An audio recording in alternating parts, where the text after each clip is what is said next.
it again. Too many of our children are at risk in making those judgments as to the parents and as to parental responsibility. Will we extend those judgments to the children and visit disadvantage on them? Whether we like it or not, you don't have to be a socialist nor a capitalist nor anything to consider that our innocent little children are innocent, and being so innocent, they are entitled to social protection. And I will continue at the risk of losing popularity. That is not my concern now. Justice is more urgent than popularity. And I suppose every politician, if he's honest with himself, will be interested in popularity. But there's something called principle. And principle dictates that we should be here to pursue justice. And we cannot claim to comfortably occupy a space in this country where our children are abandoned by the state. And I make bold to say that unaccounted government spending is tantamount to abandonment of children who have historically and traditionally been supported by the state. And if a government finds that a welfare department is underfunded, the government may have to look seriously at reallocating public resources.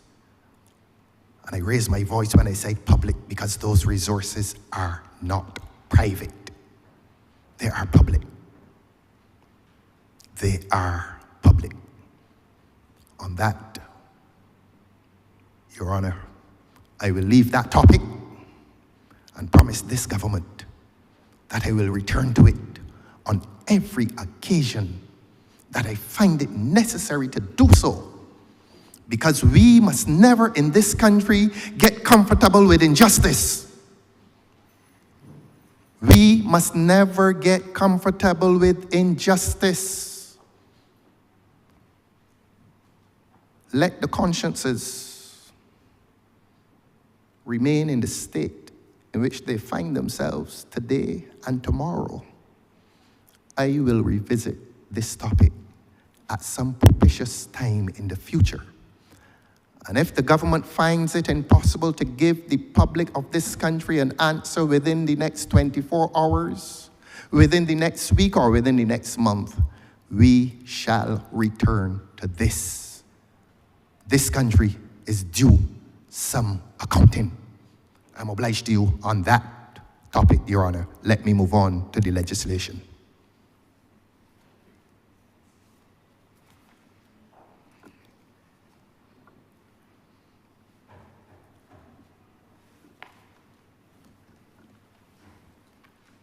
Your Honor, the smaller of the two bills, at Clause 10,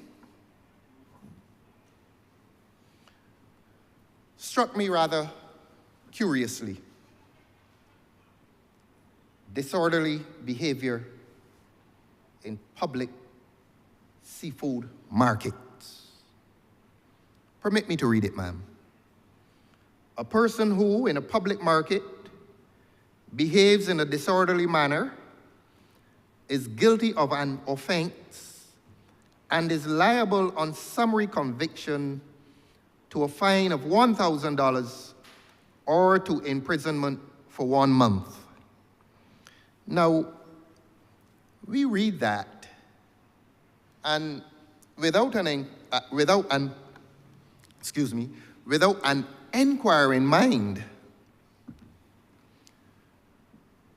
we may say, well, that is the history of public markets.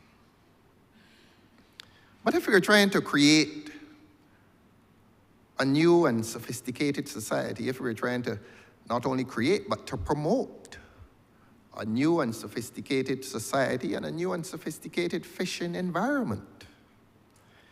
I want to invite the minister to review the need for Clause 10. It presents a punitive character of the legislation. Why would you make legislation that governs a market environment and create a criminal offense for disorderly behavior? Are you saying to the public, and are you saying to the people who occupy those spaces, that they are in some way disposed culturally, historically, to disorderly behavior? A market is a place that is occupied by decent human beings, like anywhere else. People have been inclined to violence everywhere. Why must you legislate for a space called a market and make provision for the criminalization of, and I quote, disorderly behavior? I want to appeal to the minister to withdraw that from the legislation. At first glance,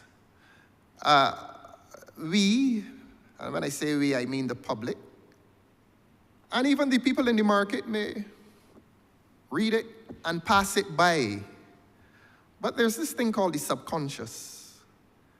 And I wonder if within the subconsciousness of people, whether this clause in this statute is not reinforcing a stereotype that people in those markets, whether working or visiting, are in some way naturally inclined to disorderly conduct.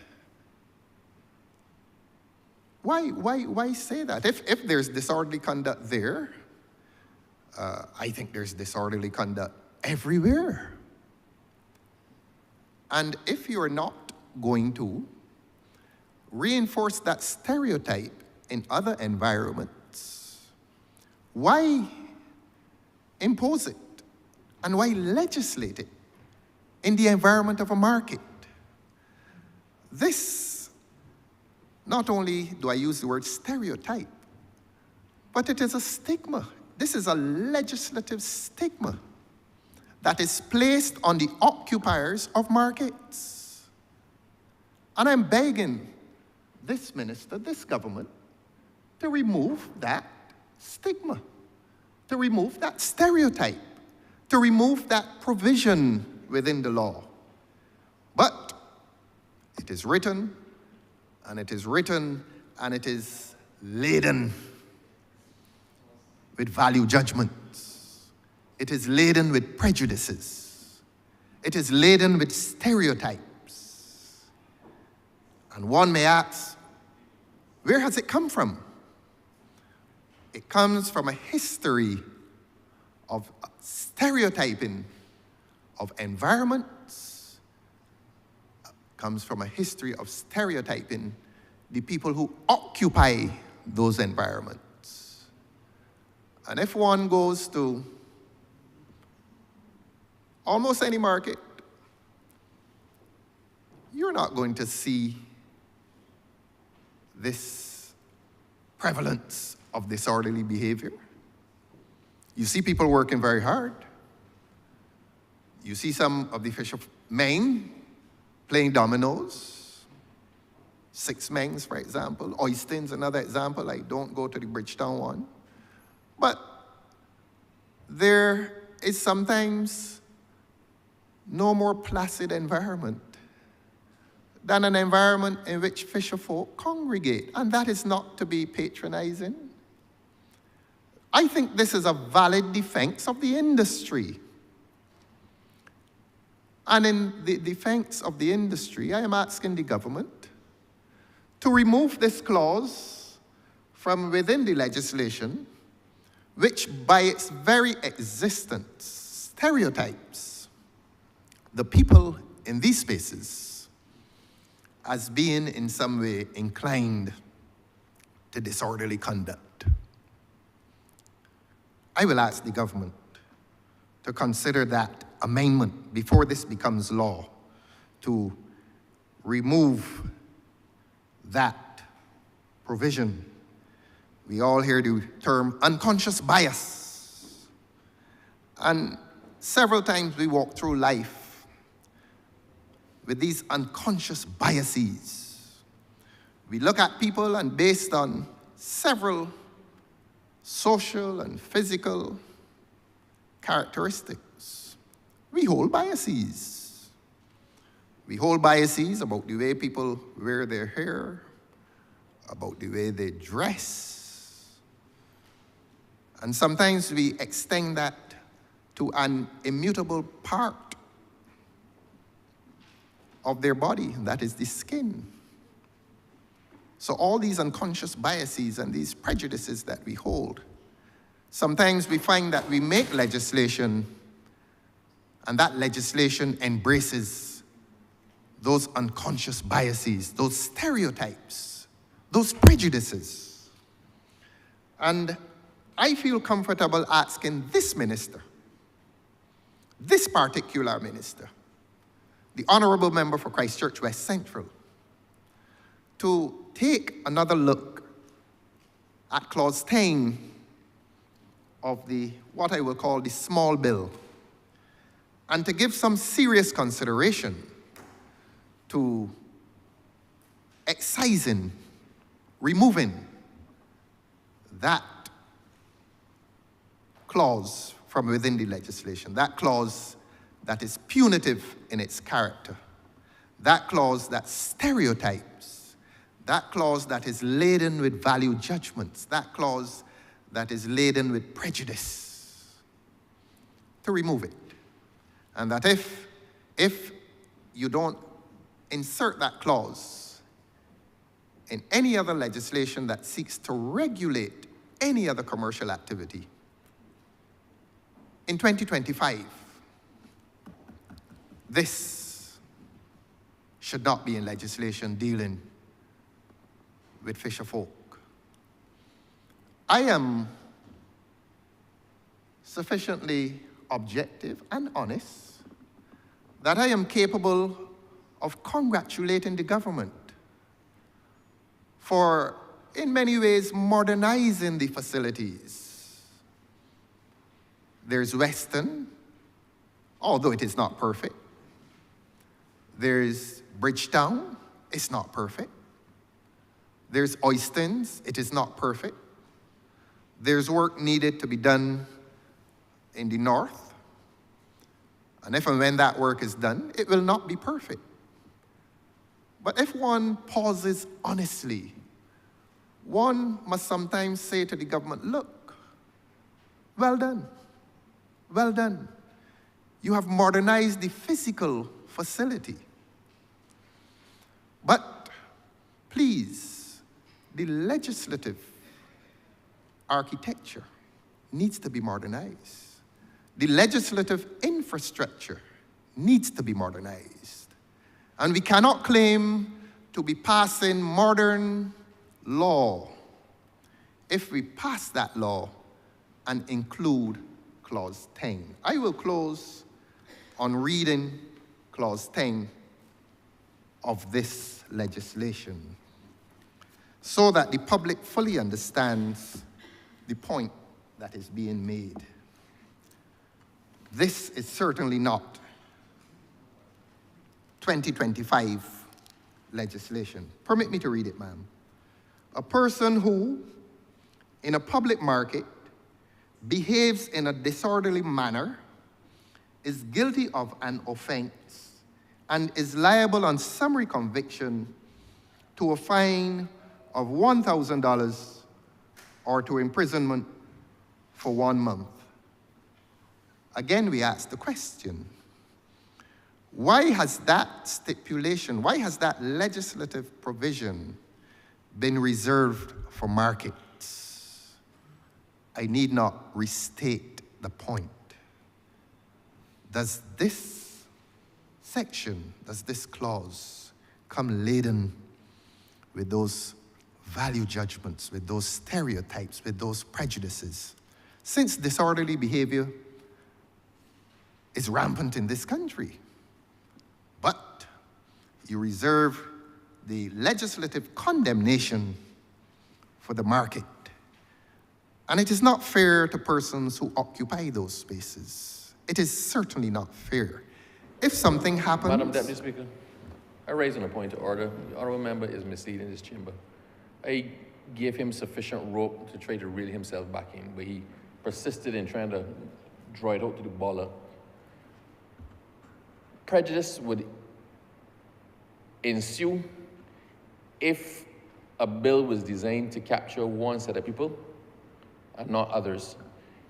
The honourable member keeps referring to the fact that the government is attempting to stigmatize vendors, attempting to stigmatize the persons who work in the market.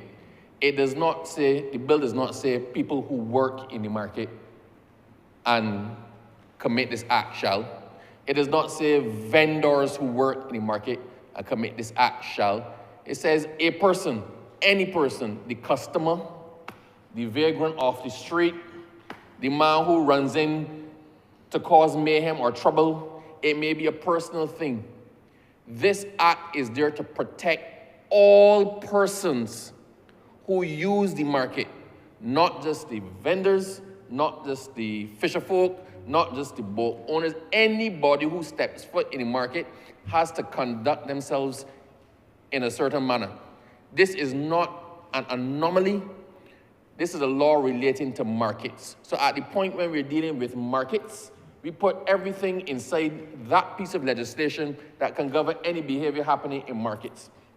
If we were doing botanical gardens, no doubt something there, anybody who commits a trespass in a botanical garden is not saying that people who are in botanical gardens are predisposed to trespassing. The honourable member is trying to create, by his words, appears to be creating a mischief where none exists. This law is not specific in its application to a person. It is meant to govern behavior in a place. The place, for the purpose of this legislation, just happens to be markets. But it is not creating a mischief or prejudicing any particular class of persons or perpetuating a stereotype. Your point of elucidation is accepted. Your Honour? Your Honour, if the goodly and, of course, honourable member for Christchurch East had listened to my submission, that goodly member would have heard me say that it seems to apply to all persons who occupy, whether they are working there or whether they're visitors there, which embraces all persons who visit the market. Now, I don't think it is the substance of a point to quarrel with an opinion. I don't know that one can quarrel with an opinion. If the honourable member... Madam Deputy Speaker. What do you stand, sir? The honourable member Oh, is misleading the chamber again, right on a point of order. At no point did he propose this as, this is my opinion. He said the government is stigmatizing these people. The government insists on putting down this class. The government is doing this. That is not being tendered as a statement of opinion. That is being tendered as a fact. And while he may have, at some point in time, said it applies to everybody in the market, he keeps coming back around to the fact that we are trying to stigmatize or suggest that there's something less than with the persons who work in the market or who use the market. That is not the case. This is a protective piece of a clause meant to, he talked about order and good government.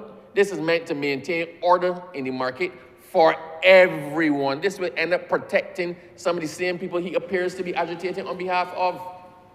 The honourable member is stating things as a fact, and when challenged, coming back saying that you can't fault an opinion. Member, please. I'm obliged to you, ma'am. When one says, or when one uses terms such as stereotyping, unconscious bias, prejudices, these are intangible qualities born of opinion.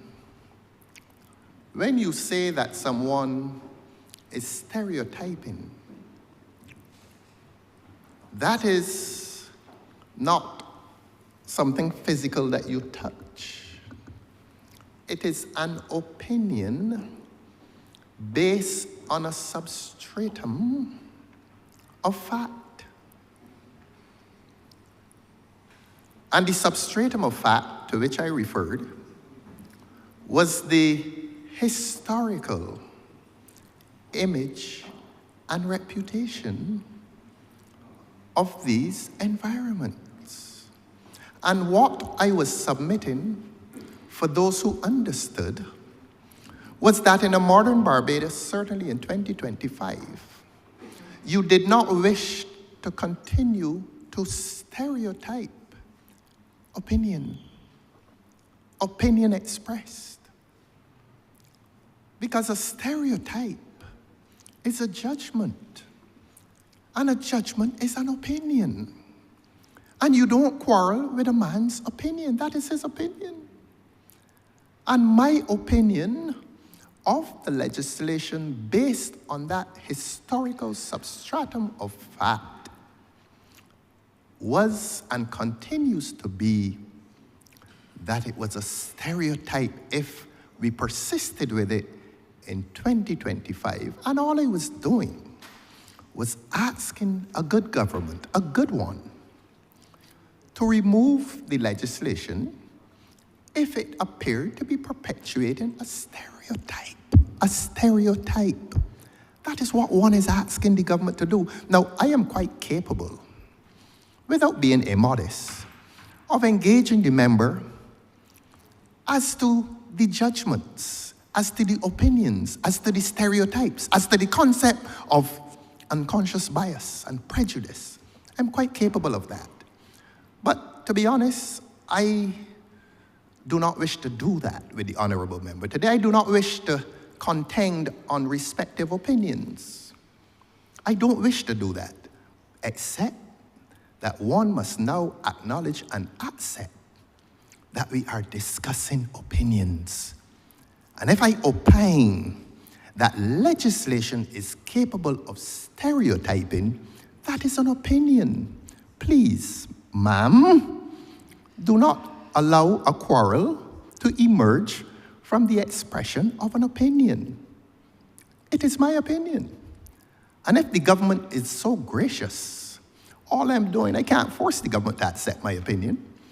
I can only encourage the government to accept an opinion that to stigmatize an environment with criminality is not the way that things ought to be done in a modern Barbados. That's what I'm asking. So there's no contention over respective opinions. But if the honourable member gets up and says that it is for the protection of people there,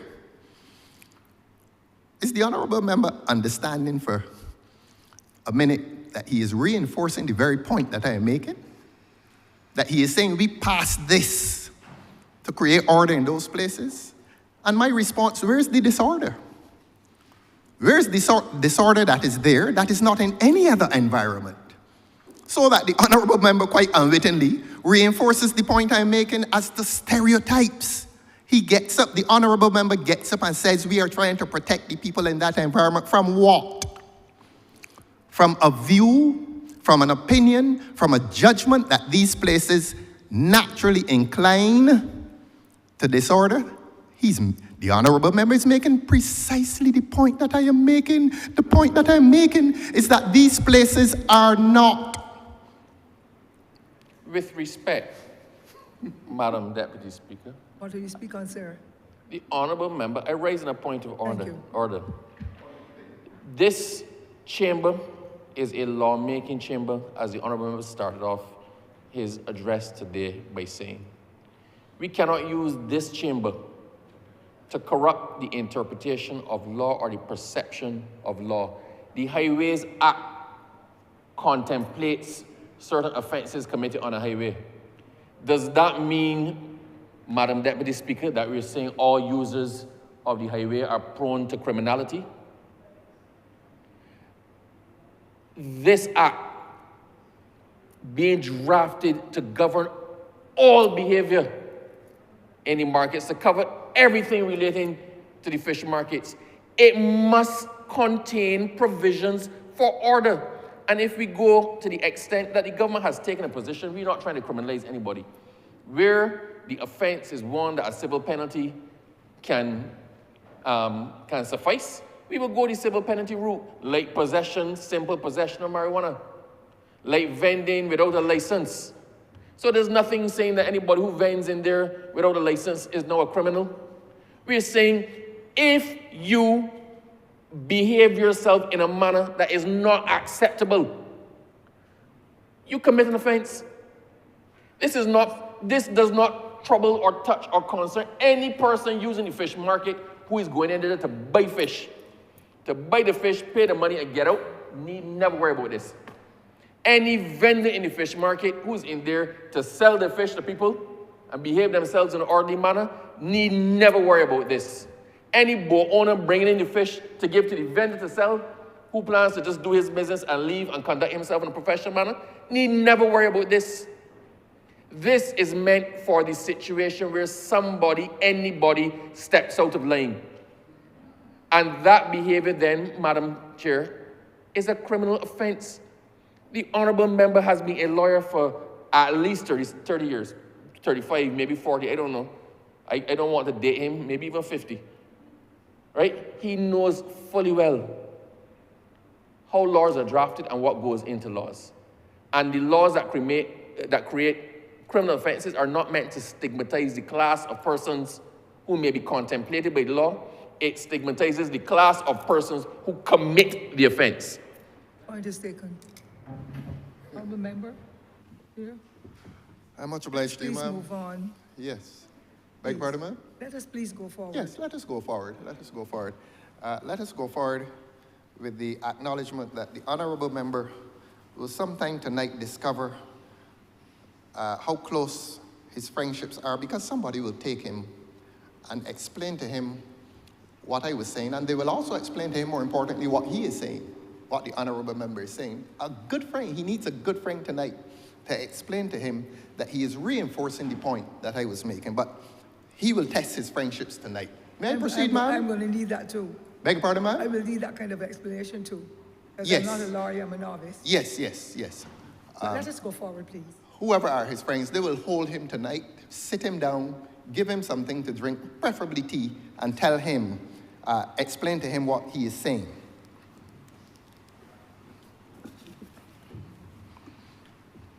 And so I return to the sobriety of the discussion in which I was saying to you, ma'am, for the ear of the honourable member for Christchurch, who is central, that for the avoidance of stereotype, he may wish to redraft and redraft with the purpose and the intent of removing the clause entirely.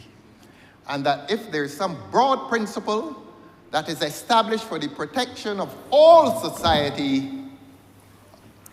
that it can be applied to any environment, the heart of man being wicked and flourishing like a green bay tree. Yes, Honourable Member. On a point of elucidation, I just wanted to make it lucidly clear that we know full well that the market, the central tool of the market is a knife.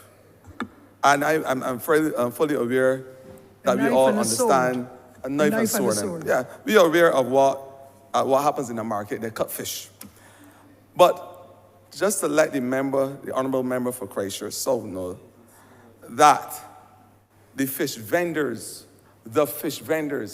who he spoke so passionately about earlier are the ones who asked for this particular clause in the legislation.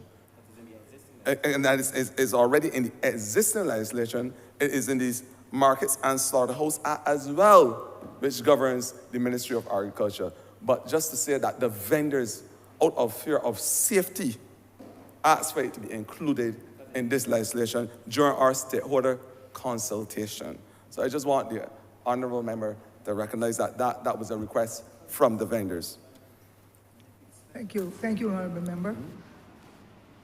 I will continue Please do. on the On another note, please. safe assumption that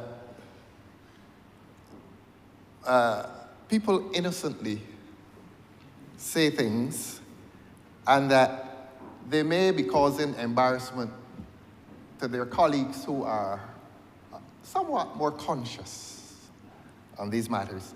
And if the possession of a knife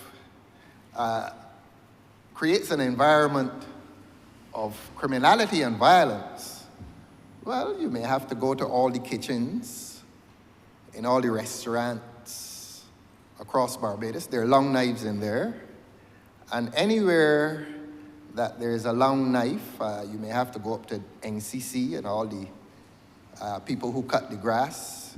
You may have to pass a law for them. So please pass a law then for all people who work in kitchens with knives, all people who work at roadside with cutlasses. Please pass a law for them. Look. Honourable member, I hate to interrupt you. I don't get involved in the debate. Yes. But I understood differently what was explained. No, ma'am, I beg your pardon. I beg your pardon. On the expression of opinions, I don't think that, and I can't tell you how to do your job. It's a very important job. I know you can't. To enter into the arena is not. Let me just I don't finish know my that point, that's the please. done thing. I know your honor will have an opinion, but your honor is occupying a position of impartiality. And the arena is not the place, with all due respect. And all I'm saying is that the two members who have spoken, I suspect one is innocent, and that what they have said is quite possibly exposing some of their colleagues who are conscious to embarrassment. And that if you insist that because a man is working in an environment with a knife, either he needs to be protected from himself or to protect others, well, go to the kitchens, the roadside, all over the place. Look, ma'am, let us proceed. Let us proceed. Because I think this is taking the government into deeper waters. And when you're in deep waters and you can't swim, you're likely to drown. And they're well on the way to losing their lives. I'm not entering the debate. All I was saying is that the hallmark of what I'm understanding says that the not the debate now, but generally across Barbados, law and order is critical for us to be able to live in safe spaces and to work and shop and do everything. And that was only what I wanted to say from my understanding, but I'm not a part of the discussion of the debate. Unfortunately, I'm not in the usual position where I sit. I would have been able to make my contribution, but I will not do that because that is not my role right now. But could we please move on with the discussion, because we've been laboring this point for so long. And for me and for Barbadians, it is critical. But I'll give way to you so you can continue to conclude on that aspect of it in the light of the amount of work we still have to do. And unfortunately, with my old eyes, I cannot see well at night with the fussy lights that the guys are driving with. So let us all, please, we can do it together as a parliament, a chamber, discuss it with respect and move forward, because at the end of the day, the legislation has to be put in place because the people, whether they're fishermen or whoever, they all have to be able to live in peace and safety in every space across Barbados. So let us go forward, please. And when I say that you're gracious, I always mean it. I'm old enough to be gracious.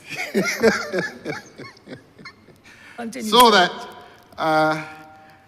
while we're talking about saving people from themselves, let me save this government from itself and move on to other topics, lest we should get another intervention of that nature. And I am sure good friends will descend on the gentleman, the Honourable Member for Christchurch East, and hold him in arms and teach him these lessons. Now, let us move on to another part of the legislation. I think I had touched in the larger bill. I had touched clause 269 previously. Again, if we are going to swim in deep waters, those who do not have life equipment, please stay on the sand. 269, as introduced by the Honourable Member for Christchurch West Central. Yes, this morning, the Honourable Member introduced this clause, this part, to this Parliament. And the Honourable Member titled it, as the legislation titles, Gender in Fisheries. And the subheading says, Gender Equality, Equity and Diversity in Fisheries Program. How noble, how noble.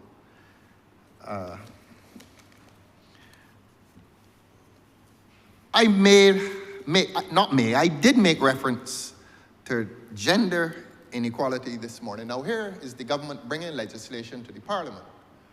But I accuse this government of bringing legislation to this Parliament, and yet in its practices,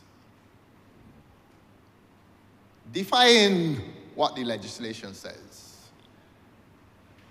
That there is a dissonance between government's legislative agenda and government's practice. Here is a government telling the Parliament, here's the government telling the people of Barbados that it is interested in gender equality, equity and diversity in fisheries program. In a fisheries program. When this government, as I said earlier, and I'm now going to contextualize it, this is not repetition, I'm going to contextualize government's policy within the legislation. And I said today that government is practicing gender inequality in its program of extending assistance to the fisher folk. And I said earlier, and I repeat, that government is yet to tell the people of this country, government is yet to tell the fishing industry, and I repeat, and I raise my voice so that all will hear. Government has not explained, Your Honor, why there is inequality in the assistance given to the fisher folk. And that government can be accused of gender inequality. I repeat what I said this morning, and I do it now for the purpose of context within the legislation. Why has the government given a one-off payment of $1,500 to the women who are vendors? And given in some cases, and in many cases, $9,000 to the men who are fishermen. On a point of elucidation, I said earlier in my presentation of the bill that government in partnership, because they explained earlier that partnership must be an important cog of sustainable development, that we partnered with the Barbados Red Cross Society for the vendors to be given an $1,800 payment over a 3-month time. I also said, through the same Red Cross, that vouchers were also ascertained for the vendors and material to construct fish pots as well. Further to that, I said that the World Food Program, government also reached out and partnered with that program so that the fish vendors, again, who did not benefit from the Barbados Red Cross Society, can also get an $1,800 payment through the Western Union. The World Food Program also provided benefit for boat agents who did not receive financial assistance to the tune of $4,500. Thank you. I always have respect for interventions from the Honourable Member for Christchurch West Central, who is a gentleman and a gentleman. And I know that he makes his interventions seriously and that he intends never to mislead. But sometimes people mislead innocently. And I am willing to, even privately, since I represent some of them legally and politically, I am willing to inform the Honourable Member for Christchurch West Central that in spite of Red Cross and all other crosses, that there are lady vendors in this country who have not received 1 cent.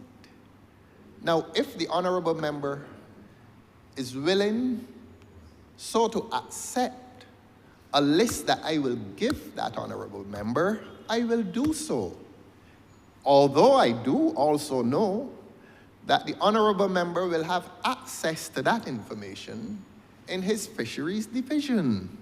That there are several persons within this country who ply a trade within the markets who have submitted their names for assistance. I almost called my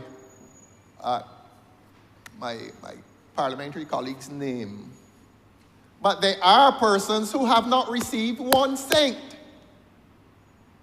And if his Fisheries Division, if the Honourable Member's Fisheries Division does not give him the information, I am willing to supply it. That is how we live. Because it is not the Honourable Member's private suffering, nor is it mine. This is the private suffering of people whom we both represent, Honourable Member, through you, ma'am. And I, by Friday next week, will hand the Honourable Member a list of persons. This is no byplay, this is no blood sport we're involving in now. These are people who are suffering. These are people who were promised $1,500 since last year. They have not received a cent. Some of them have migrated to other occupations in frustration. One, they don't have any money to buy the fish. And if it is imported fish, they don't have, I believe, a liberal credit system, which I believe some of them may enjoy with the local boat owners. A liberal credit system. That's how they operate. Highly sophisticated. So I am going to undertake now, ma'am, so that I do not have to return to this every month and tire the government. I am going to give the Honourable Member for Christchurch West Central a list of those persons who have not received any money, and we will settle this once and for all. Thank you very much. I believe you're sincere.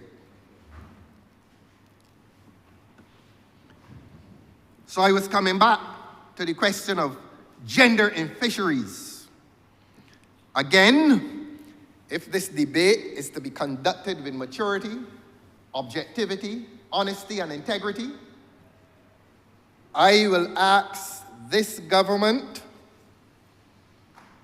to remove the discriminatory treatment that exists within this program against women. That if this government is to remain faithful to the letter of this legislation, and I say this seriously, ma'am, honorable member through you, ma'am, I say this in all honesty. If the legislation is not meeting the practice, the policy, I don't think the legislation needs correcting, because I support this, that there must be gender equality. We've come too far. And if the legislation is not meeting the policy and the practice of government, there's no need to fix the legislation. Let us fix the policy and the practice. And the practice is that the women who have carried the fisherfolk industry for years and years, they are in the majority. They are in the majority, so that they constitute the human bedrock of the industry, and they are being treated in a discriminatory fashion. So they are not going to be relying on the raid, I almost say the raid, something else, tell the truth. The raid cross, I almost say the raid, something else. But that is coming soon, by the way.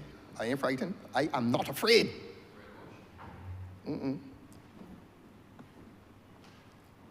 So that the government is discriminating against the women within the fisherfolk profession. And I'm asking government to correct that. And I am asking government to bring the women on parity with the men. Again, this is an opinion. Do not reinforce the stereotypes that the men have made some greater contribution to the industry and that the women have made a lesser contribution. If the men get 9,000, give the women 9,000. The social reality in this country, I am a man and I am a parent. And I am a good parent. I'm a good parent and a good man too, incidentally. And even I recognize that the major burden of childcare has historically rested on women. And when the women suffer, the children are deprived. I'm not saying that the men are not good fathers, but we know that historically, the burden, the responsibility of parenthood has been largely carried by the women. And I know, Your Honor, I know that you agree with me on that.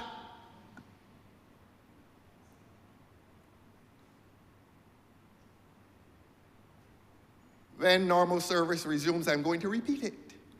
I heard you say. And you agree with me. No, I can't. No, I'm not asking you. I am asserting that you agree with me, ma'am. I've spoken to you before. Not that I am going to disclose our private exchanges, but I know that you are a Barbadian lady who has represented a constituency for the last 24 years. And Your Honor has not been a deputy speaker for the last 24 years. Your Honor has been heading a ministry that is now headed by the Honourable Member for St. Michael South. And that you are conscientious, and not only conscientious, but conscious. And not only are you conscientious and conscious, but you are knowledgeable as to the social realities that exist in this country. And you know, ma'am, you know, I'm not asking, I'm asserting to you that you know that the women in this country have carried the burden of parenting. Yet, here is a government prepared to discriminate against them and to turn to the Red, have to be very careful, Red Cross. The Red Cross. And still they can't reach 9,000. But why do they give the men $9,000? I don't begrudge the men the contribution of 9,000 because those men are involved in the lives of women. So if this government believes in the policy of divide and rule, let me say to this government that the fisherfolk community is united, that the fisherfolk community exists in solidarity, and that the men want the women to get 9,000, and the women enjoy the fact that the men are getting 9,000. They insist. On a point of order, please. The honourable member is misleading the House.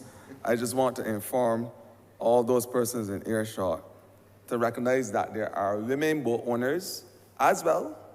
Women boat owners. There are, I made reference to women captains in this country and women crew members. So to make the point that only men got the $9,000, that statement is really misleading the House, and I think it should be withdrawn.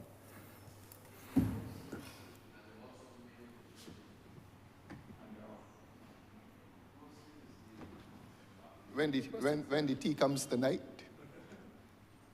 they will also be told that, they will be reminded that I said that the majority of boat owners and fishermen are male. And they will be reminded after they sip their tea that I say that the majority of vendors are female. They will be reminded of that. And I don't want them to forget. So may I press on, ma'am? Yes, please. I am so obliged. When you sip your tea with them later, you can discuss. I won't be there with them. They ain't poisoning me. I'll continue, sir. Thank you, ma'am.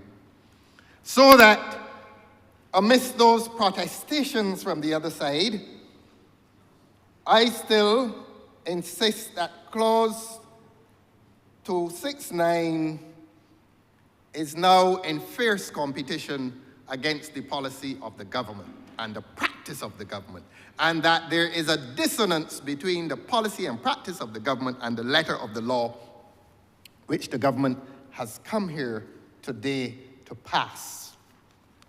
Again, I say, and I undertake to give to the honourable member for Christchurch West Central a list of those persons, considerable in number, who have not received any assistance. I will give that to the honourable member.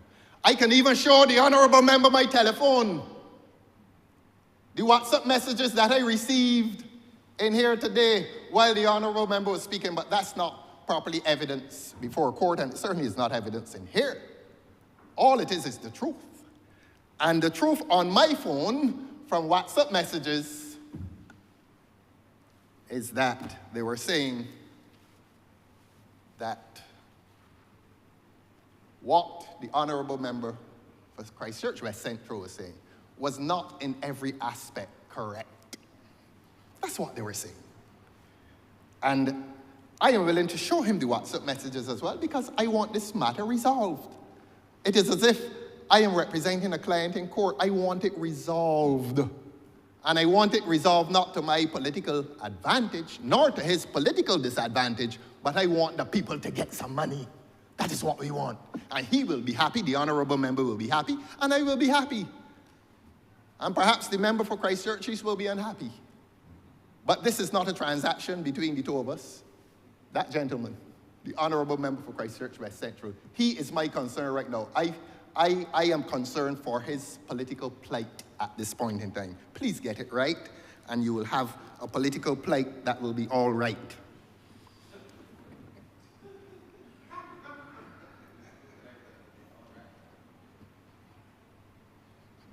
We will want to wrap up by making a few other recommendations to the honourable member for Christchurch West Central. I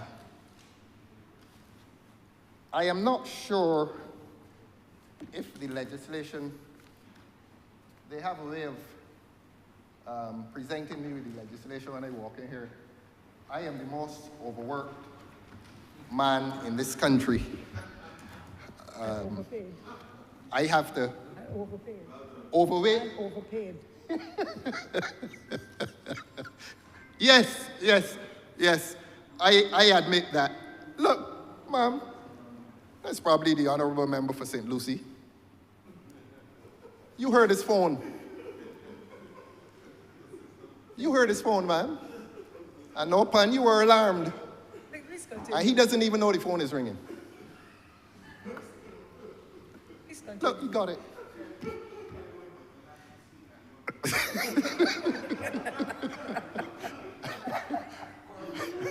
I'll continue, Your Honor.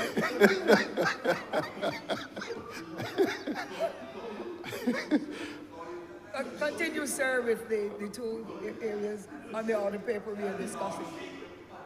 Honourable members, please allow the honourable Calm them down, leader calm of the them down. Yes, opposition calm them down, man. to continue. Calm them down. Please. Give him the respect that I is prefer due, when you were please. there, you know, man. Calm them down. Settle them, settle them. Allow him, please, to continue. Never mind the asides to you, sir, but let him continue. You can deal with him on the outside. Continue, sir. Yes, thank you, ma'am. So that one of the issues that arose out of this entire event, calamitous as it was the issue of insurance. And the public, again, exercised some very harsh judgments against the fisher folk. And one of the most depressing activities is to read the things that people say on social media. I mean, people really, the public social media has unleashed sometimes a kind of bitterness. And you begin to wonder if people sit for an entire day and night and just think of the most unkind things to say in a public domain. Some enjoy anonymity, and some are quite willing to expose themselves and that aspect of themselves to the public. I mean, they do say some really unkind things, and there's a small clique, and every newspaper report that goes online, my goodness, they do say some really harsh things about people. And as I said, I don't think it is a large segment of persons, because I see the same names repeated. And one of the judgments that they made was a condemnation of the fisher folk because they did not have insurance. Now, there is no law, and the absence of the law does not make it moral. But there is no law that compels a man to insure his boat. It's a voluntary act. And in the aftermath of the disaster, they were condemned for not having insurance. And one gentleman, whose name I shall not call, explained that if he were to insure his boats, his profits would be almost non-existent. And again, we make judgments and we accuse people of not telling the truth. And I mean, a judgment is a heavy, heavy burden on those who are judged. And they told the public, they say they sat on this medium called Facebook, and oh man, not a cent. They could have gone and get insurance. And the gentleman was there pleading, look, if I insured, I would not make a profit. You know, sometimes we have to reach in to our hearts if we're capable of doing that, and try to accept the goodness in others, the possibility that the other person is telling the truth, or maybe telling the truth, even if we get tricked by what he is saying. But the goodness in our heart sometimes tells us, look, accept what the other man is saying. Accept that people behave rationally. Accept that if a man does not insure his boat, he is taking a chance that nothing will go wrong with his boat, and he will be able to make some money. And that's a rational decision. It becomes irrational if his boat meets disaster and he cannot find compensation for his failure to insure. The point I make here, Your Honor, is that this crisis exposed another crisis of under-insurance or a lack of insurance in the industry. And I was hoping that the legislation would have in some way, although I believe it was drafted long before the event of the hurricane, I believe that all 300 plus pages, drafted by expertise, if it has a clause dealing on insurance, I have not seen it. If it is there, the Honourable Member for Christchurch West Central will tell us that it is there.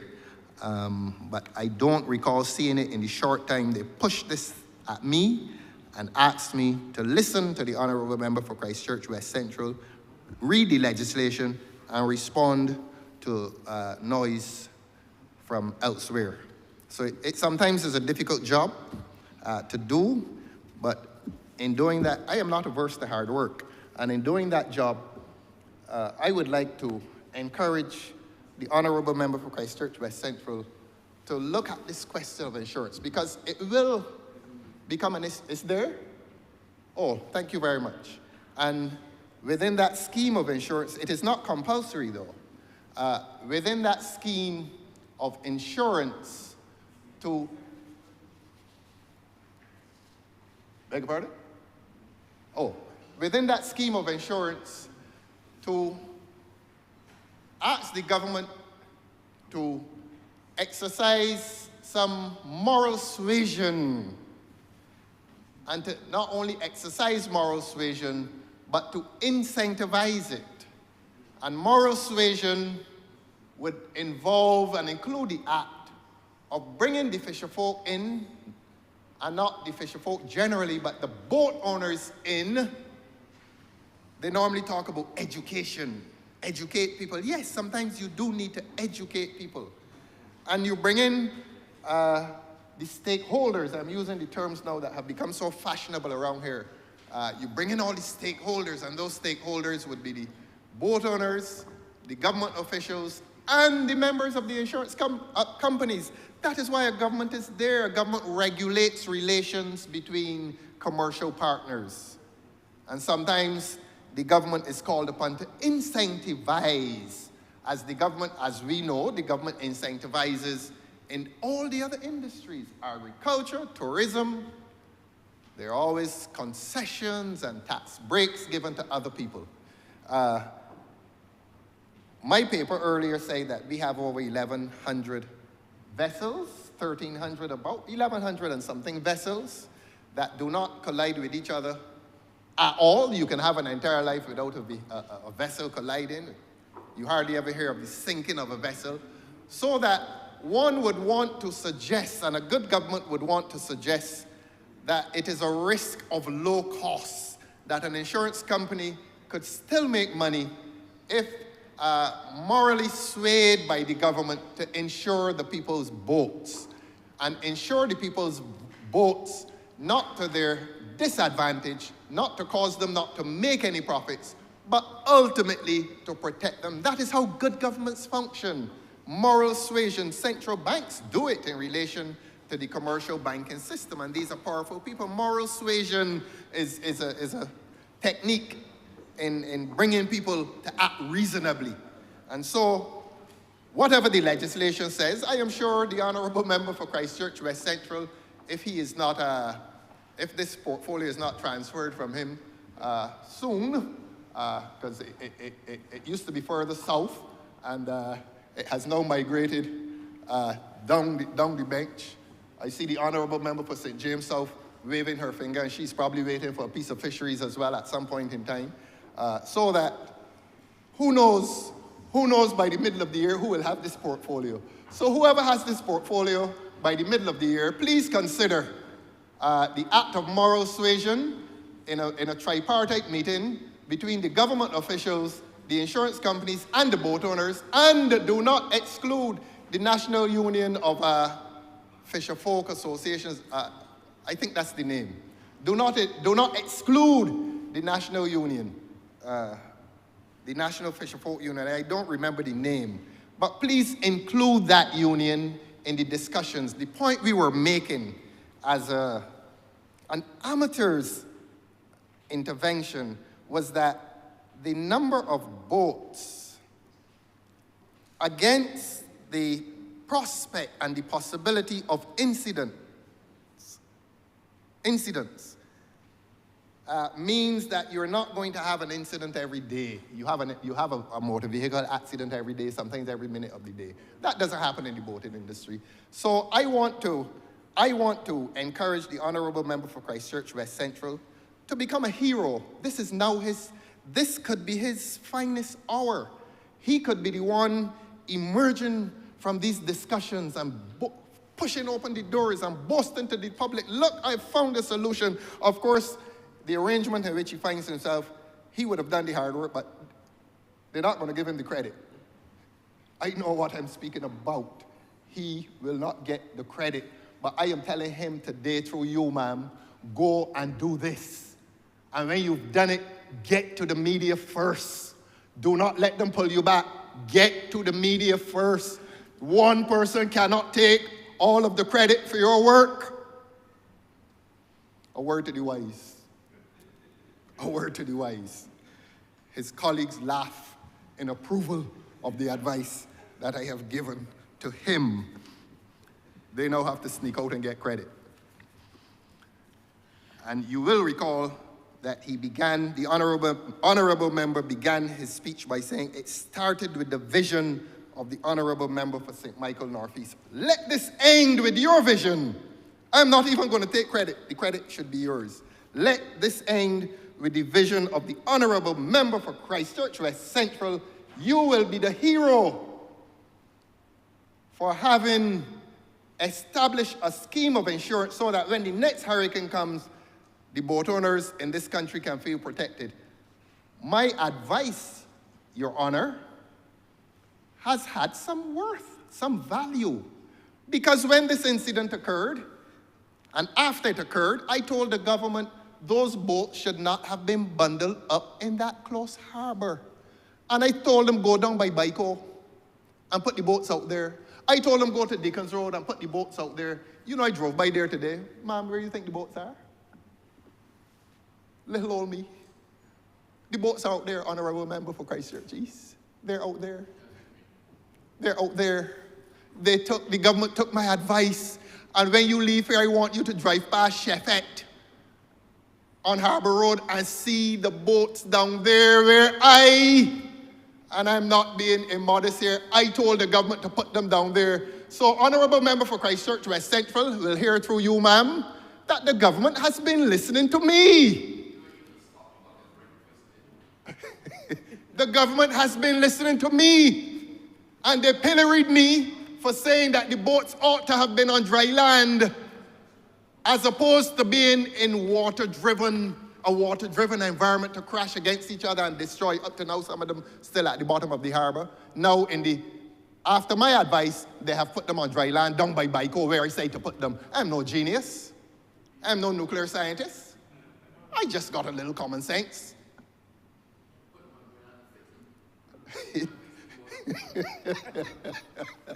Continue on. I thank you so much, ma'am, for taking the honourable member. Don't pay the asides any attention, please. I'm not hearing you. If they weren't so loud. The asides are very loud, you know, ma'am. I'm listening to you attentively. Thank you, ma'am. So that I am inviting the honourable member for Christchurch West Central to meet his finest hour and to have a scheme of insurance. I leave him with the news, the message that the fisher folk industry is not happy. Honourable member, I want you to know that.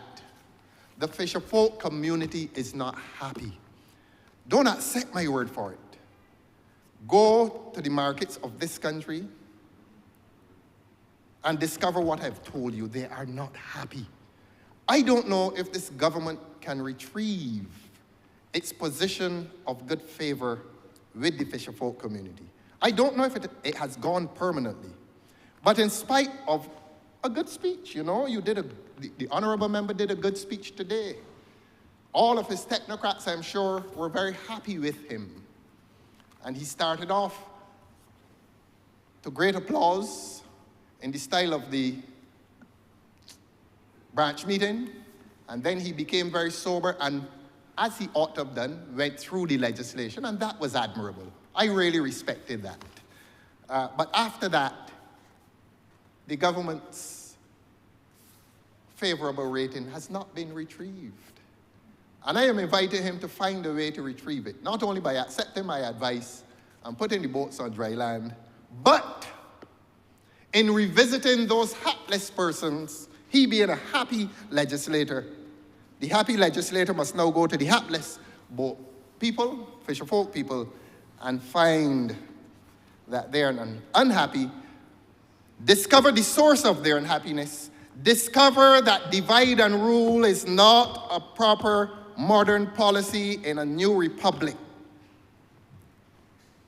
that you can't divide them as a means of getting the support of some at the expense of others.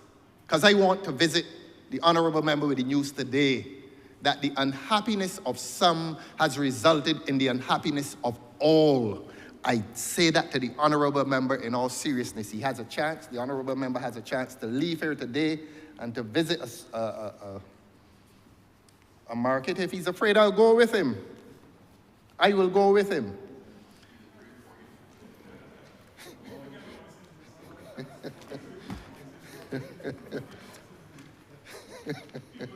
I go to St. Peter. Now, Section 20 of the large document, I like to look at these things objectively, is invasive. Let us read it so that the honorable member for Christchurch West Central, who seems now to be interested in accepting good advice, will look at it. Should I read the whole thing? I shan't do so. But I will summarize to say that Part 5, which the honorable member read, which deals with data and information, and the legislation requires the persons involved in the industry to supply data and information. Now, what is that data and information supposed to cover?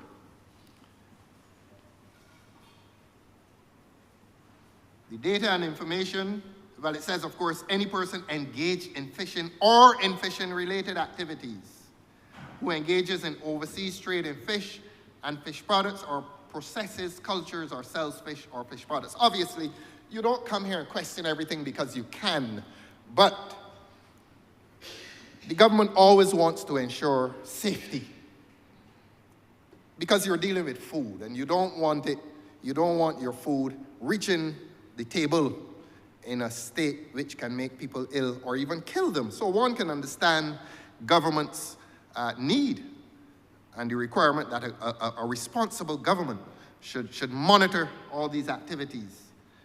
But then it goes on to say the data or information in respect of subsection 1 may include, and here's the data, any data or information relating to fishing, fisheries, aquaculture, landings, research, storage, food safety, processing, buying, selling, exports or imports of fish and other related activities, and accounts, records, returns, and documents. I want to say, ma'am, that is a very heavy responsibility. You may have heard it here today that markets, not from me, but you may have heard that with the presence of knives and sharp tools, that markets are naturally given to violence. Now, you may have heard that. I don't agree with it, but you may have heard it, ma'am. But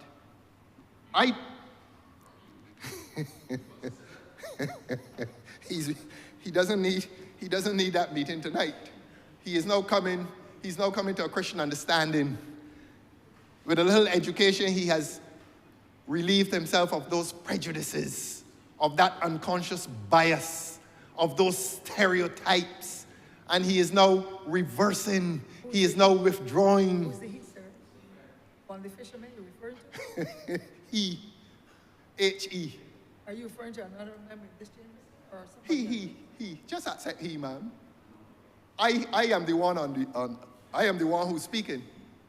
And you have asked me not to respond to what is said in here, and I am accepting your ruling and your advice. And he is now coming to a Christian understanding that because a man has a long, sharp knife does not naturally dispose him to violence, and that there is therefore no need to pass a law against his disorderly conduct. He. Get it, he. Honourable member, you were doing fine these last 10 minutes. Please kindly address the honourable member to whom you're referring. Whether it is I am saying hold on, he. please. Kindly hold. Take your place. Whether it is the member who is sitting right here at the end of this chamber, is this the east? Yeah? Or any other member at the end, or another member near to you. We are all honorable members, and as I've said before and will continue to say, respect is due to everyone, whether it's a member of this honorable chamber or the ordinary Barbadian out there. So, sir, if you're referring to one of these honorable members here, please address that member in the manner that I know you would do. And I wish you to continue to be on that track. Thank you, ma'am. Madam Deputy Speaker, I raised an point of order. And the reason I raise it is that it's necessary for the record of the chamber to reflect something. This honourable member is breaching the standing orders in disrespecting other members of the chamber. Now, what makes this striking, Madam Chair, the only person that the honourable member had interactions with during this, with the exception of the person who presented the bill, is myself. So the only person he could possibly, the honourable member could possibly be referring to is me. So I wish to start by saying, I never said, never, not once said, that the marketplace, because knives are present in the marketplace, is predisposed to violence or is a naturally violent place. I never said that. The other thing, so he's misleading on that. The other thing, ma'am, that I wish to address, with respect to the disrespect, this same honourable member got up in this same chamber 2 sittings ago and went to town on the fact that he was not being referred to as the honourable member and somebody referred to him as he. The speaker at that point in time explained to the honourable member that having identified the person you're speaking to, you don't have to keep saying the honourable member, the honourable member, the honourable member. You may say he, but the respect must be given. This same honourable member insisted that a reference to him as he was disrespectful. And this same honourable member, ma'am, you asked him, this chair asked him to identify the person being referred to. You asked him twice, ma'am, and the honourable member refused. I had cause, ma'am, to learn a phrase from to learn a sign from the sign language people, from the persons who interpret for the hearing impaired. Ma'am, and I learned that this means hypocrite, right? That means hypocrite. The honourable member needs to pick exactly which rules apply specifically to this side and which rules apply to the honourable member. But ma'am, that was a disrespect. I'm glad you ruled on it, but I needed for the record to point out that the honourable member argues on one side of his mouth when it refers to him and another side of his mouth when it refers to everybody else. Honourable member, please. I'm obliged to you, ma'am, please. Thank you, ma'am, thank you. Let us continue to show the respect as we go forward. Continue, sir. You heard the other voice? They cursing in I cabinet. did not, excuse me, sir, I did not hear.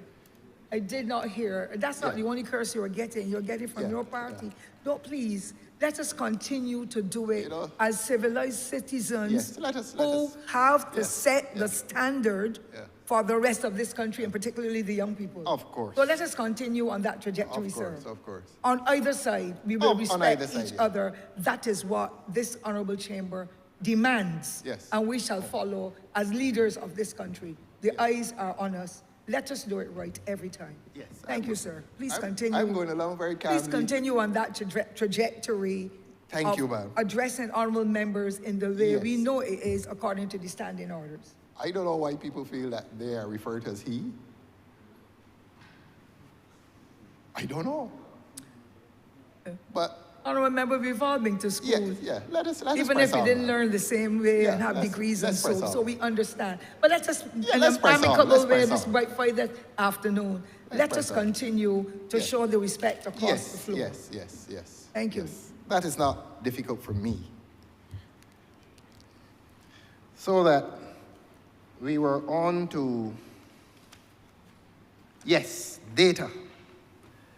And I was about to say that there's a heavy burden imposed on fisher folk to produce accounts, records, returns, and documents. Now, one understands the practical difficulty of that stipulation. Sometimes you draft legislation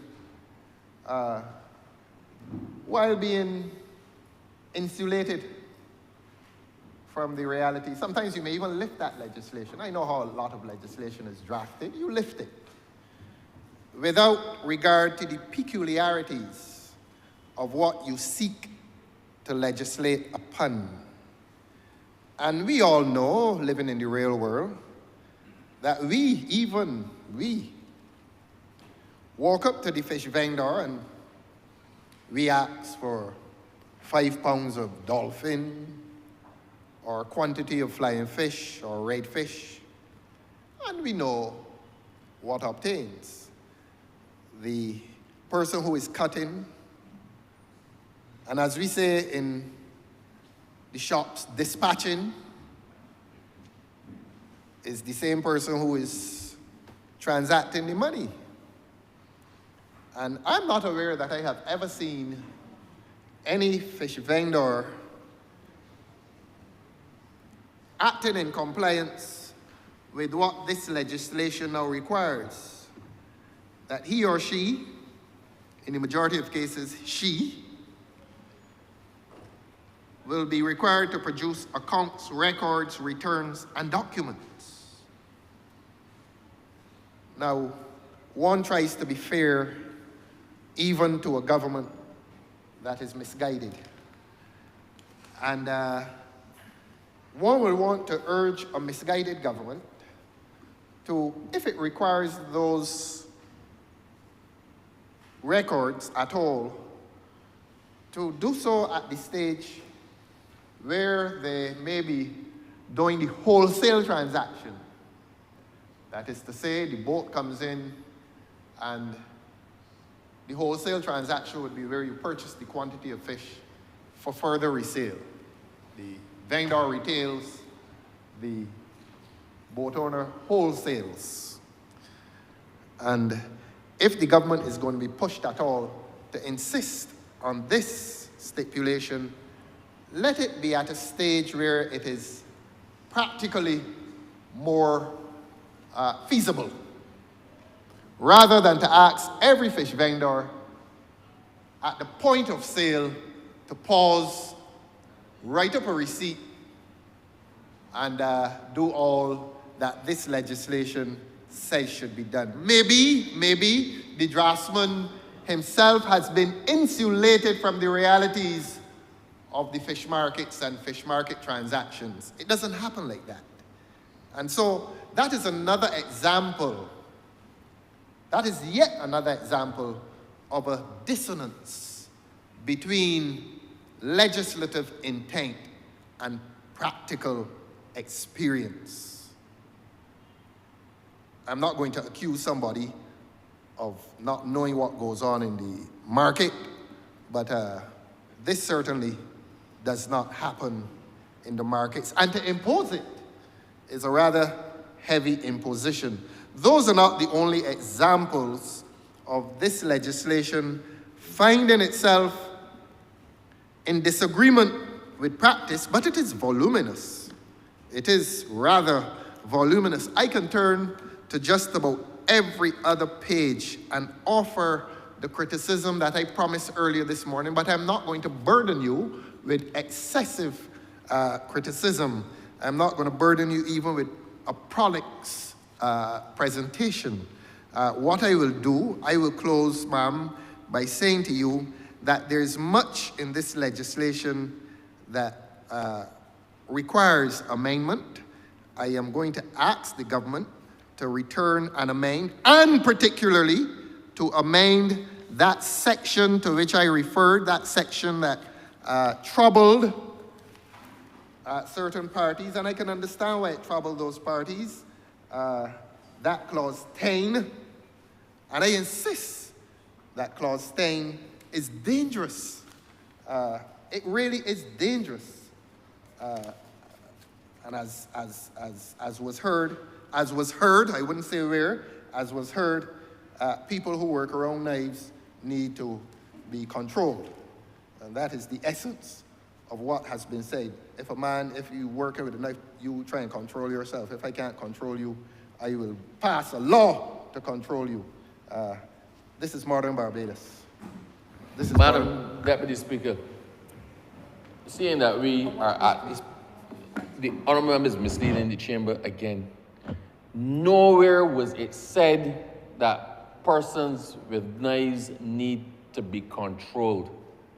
Nowhere was it said that. We took great pains to explain when the member was casting his unfounded allegations far and wide and being reckless with his comments, that the law is meant to protect all. It protects the person who walks in, it protects the person who is purchasing, it protects the person who's selling, it protects the boat owner. Anybody inside the vicinity or the purview of the market is protected under this legislation from somebody looking to cause mischiefs. Nowhere was it.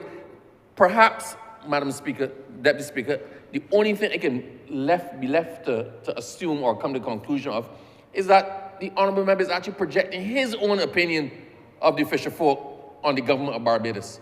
But that is clearly not the position of the government of Barbados.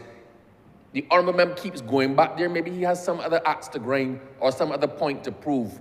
But he cannot keep trying to misinterpret where we have said over and over that is not the position of this government. This was not meant to pick out any particular person. It was not meant to stigmatize any particular person. This is protective more than punitive. Your point is taken, sir. Honourable member, please continue. Thank you very much, ma'am. Section 10 exists. It has not yet become law. And let the record clearly reflect that I am opposed to Section 10. That I do not believe that that punitive section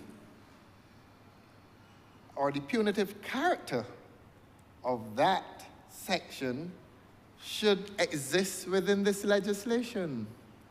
And if anyone in this chamber believes that it should be there, let him stand or fall by his belief. I have no doubt that there will be those who think that it should be there and that their belief is innocently held.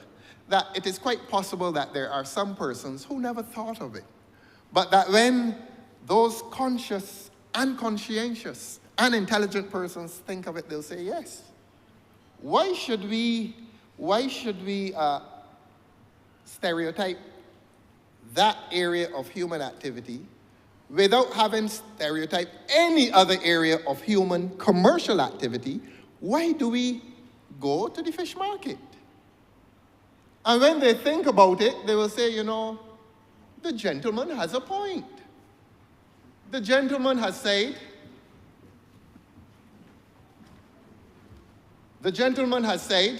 that it is a stereotype. And thinking about it now, he may have a point. Because this is not the only environment with sharp instruments. And they may say that the gentleman has a point, because if he's saying that the heart of man is wicked, based on very high authority, those of us who have Bibles and read them, and that the wicked flourish like a green bay tree, that could apply to any environment. and that we probably should not be passing legislation that disparages an entire community.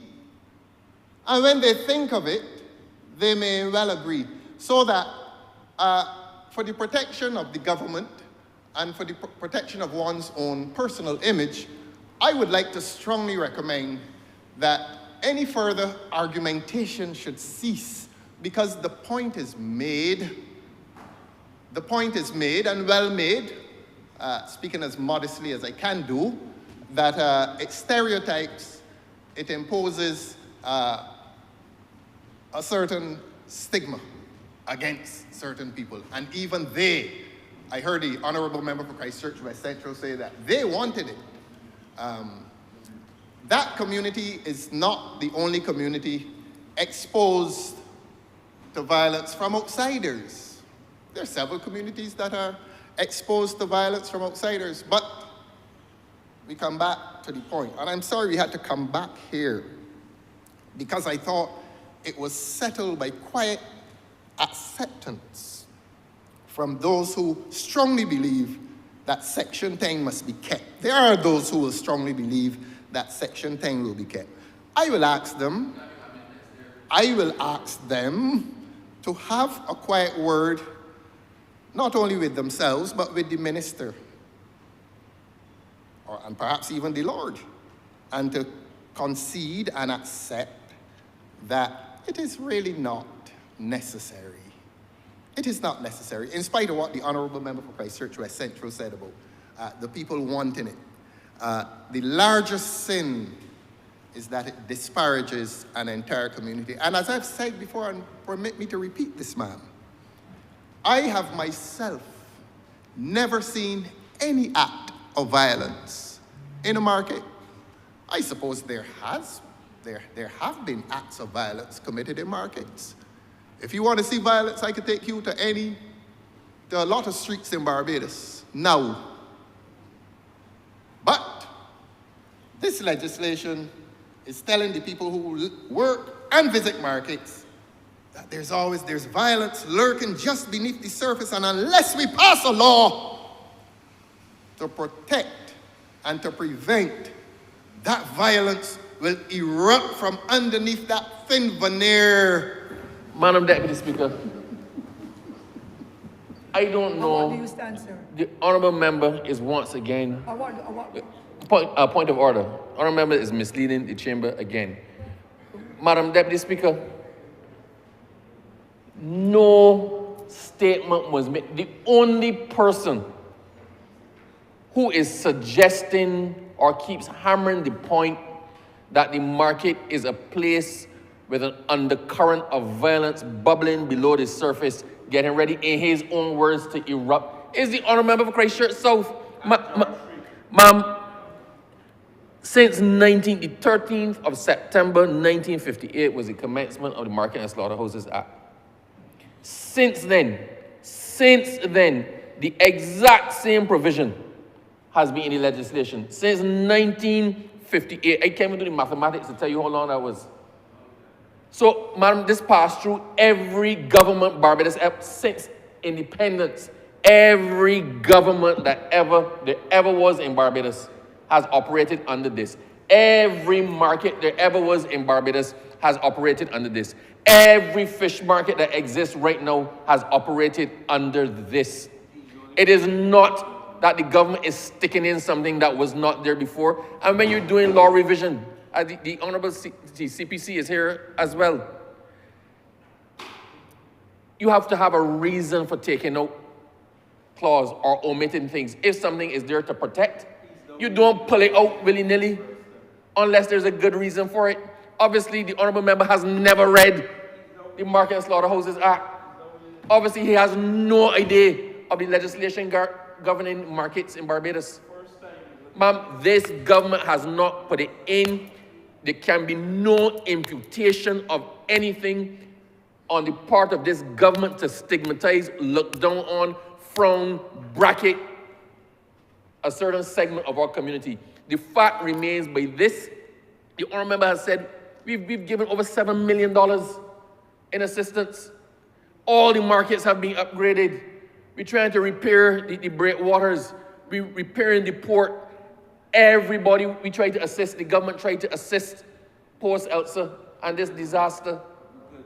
Does that sound like the actions of a government who looks down on a segment of the population?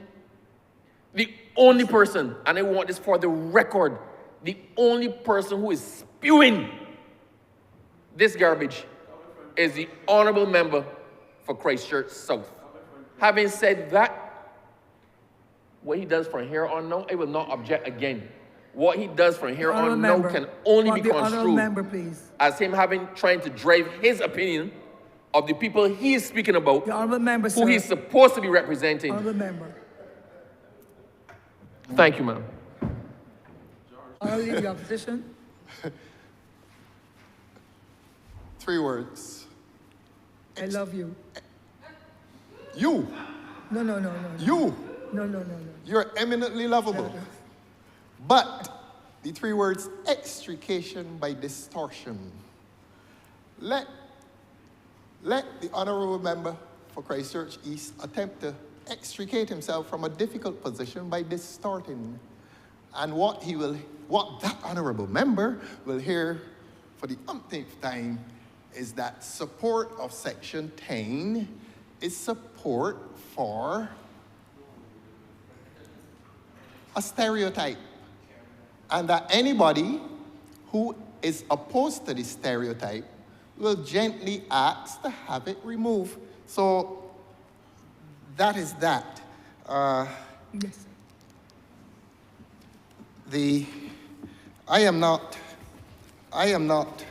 It has never been my endeavor to level playing fields. Never been my endeavor to level playing fields. So I will press on. Come to public life to level playing fields. I would like to turn off anyhow. Come to public life to level playing fields, always seeking approval from the people that despise you. People despise you and you're always seeking approval. Now, ma'am, let us wrap up my contribution to this legislation by saying that the industry obviously needs regulation, but that it does not need regulation to the disadvantage of those who participate in the industry. And I have pointed to certain portions of the legislation that disadvantage those persons critically and centrally involved in the industry, and I won't do it again. And I have pointed to the disconnection, the dissonance if you prefer, to government's policy and the letter of this legislation, and to say to this House and to this public that this legislation seems to be traveling in a direction that is academic and theoretical, except that government is traveling in a direction that is not in the interests of the industry. In other words, this legislation, as I said this morning, and I say this without apology, this legislation as drafted reads very sweetly, but that sweetness does not extend itself to the way that government is treating the industry, and that is no criticism of the draftsperson, that is no criticism of he or she who has been hired to draft legislation for the regulation of an industry. The sin here today, and the sin that has been continuing for the last few months, is that the industry has been neglected and ill-treated by a government that lacks compassion towards the members of the industry. And that is why there's so much widespread dissatisfaction with the way in which government is treating the industry. And I go further and say that at every market, there's a repeated infrastructural problem. And I say repeated, that every few weeks, sometimes every few months, admittedly, the ice machines are not working. Certainly at Western, which is brand new, and we've applauded the government for building a brand new market, but it is not functioning in every aspect like a brand new market. It is not. So legislation is fine, but this government needs to bring itself to improving the infrastructure. This government needs to bring itself to modernizing Oistins in a way that accommodates the large number of boat holders, boat owners, I beg your pardon, who reside, work, and operate, and even recreate in that southern portion of the island a few years ago. And this is no personal or professional criticism of anyone. But we put a proposal to government to modernize that boatyard with a slipway for the haulage of boats up into the safety of a boatyard. Oistins is one of the few facilities that has a solid boatyard, terra firma, right next to the ocean. And we came up with more than one solution to the problem of boats having to have been kept in a confined area at Bridgetown. If the government had done then what we, and I don't say we brought engineers here. 4 engineers met at that facility, and this is no personal or professional criticism of anyone. I am speaking about government's dereliction and its duty to properly protect an industry against the hazards, against the elements. And if government had done that, some of those boats would have been on terra firma in Oistins, having come up from the sea on the vehicle that we proposed to the government ought to have been bought. We even came up with a price for the vehicle. Nothing was done, and what was done by the elements, and in a confined space. 90+% of the boats in the industry met destruction while the World Cup was going on, or while the World Cup was pending, while government was engaging in luxurious behavior, while a hurricane threatened, and while a minister in this government came afterwards and admitted that government had the technology to appreciate the severity of the hurricane, the event, and did nothing. The government was at cricket. Cricket took priority over the safety and the protection of an industry. I came very calm this afternoon, but I'm wrapping up. And this government must learn to accept criticism. This government must cease its intolerance to constructive criticism. And that is why what occurred on Wednesday is still causing ripples in this country. Don't ask me what occurred on Wednesday. The whole world knows what occurred on Wednesday. Gather within your bosoms, government, a tolerance to intelligent and constructive criticism, and stop believing that you are beyond government, that you are beyond criticism. You are not beyond criticism. You are not beyond criticism. Every instance of criticism is driving people to fear. It is not going to drive me to fear. Not going to drive me to fear. I am not afraid of any of you. Understand that. Understand that. Understand that now. And if there are others afraid, Your Honor, I am addressing you, ma'am. I just want you, Madam Member, to explain in what context you're referring about being afraid. Afraid? What context are you I am not afraid to criticize the government. Oh, to criticize, I am not afraid to criticize the government. That was not clear. And if I were afraid to criticize the government, I would be breaching my constitutional responsibility and my public responsibility. So it is not only Deuteronomy 31:6, I believe, ma'am, John 14:27, about which you and I spoke a few weeks ago. I am not afraid. I am not afraid to criticize this fallible government.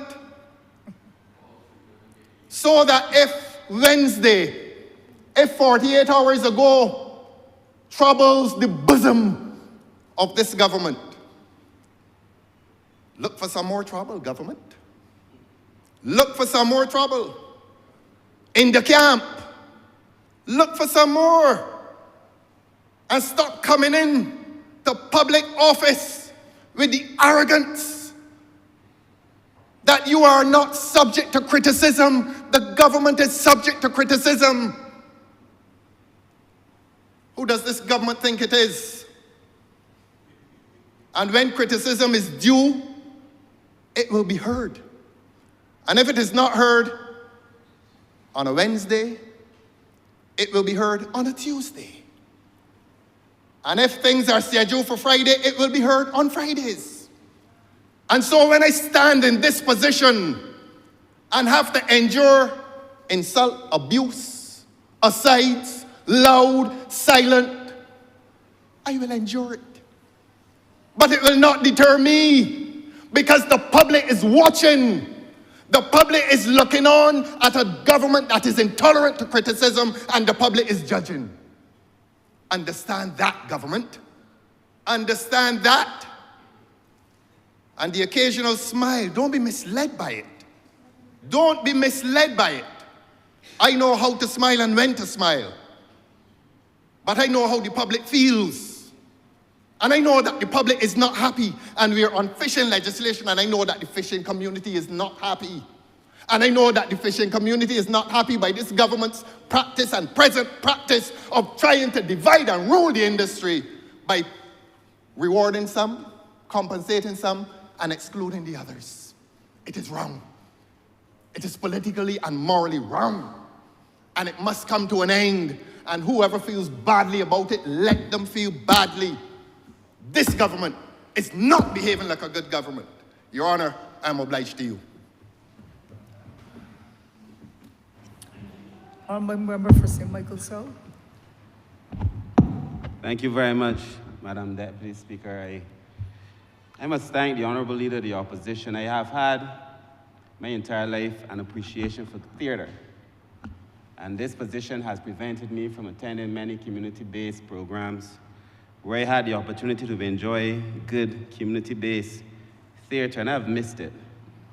Even though I subject myself to theatre of the poorest kind, I still find it somewhat appealing.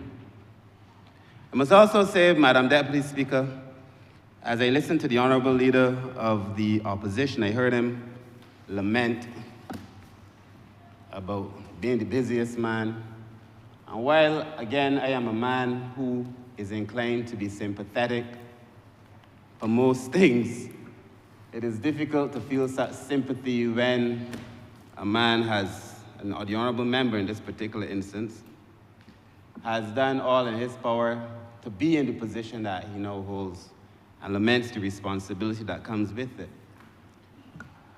Madam Deputy Speaker, this bill has been on our website. It's been laid since November. There is nothing in this bill that was snuck in the dead of night that would have been unavailable to the Honourable Leader of the Opposition.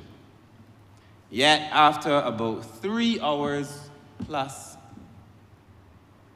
I would want to say rant, but that might be inappropriate. But 3 hours of conversation, there has only been about 3 references to the bill.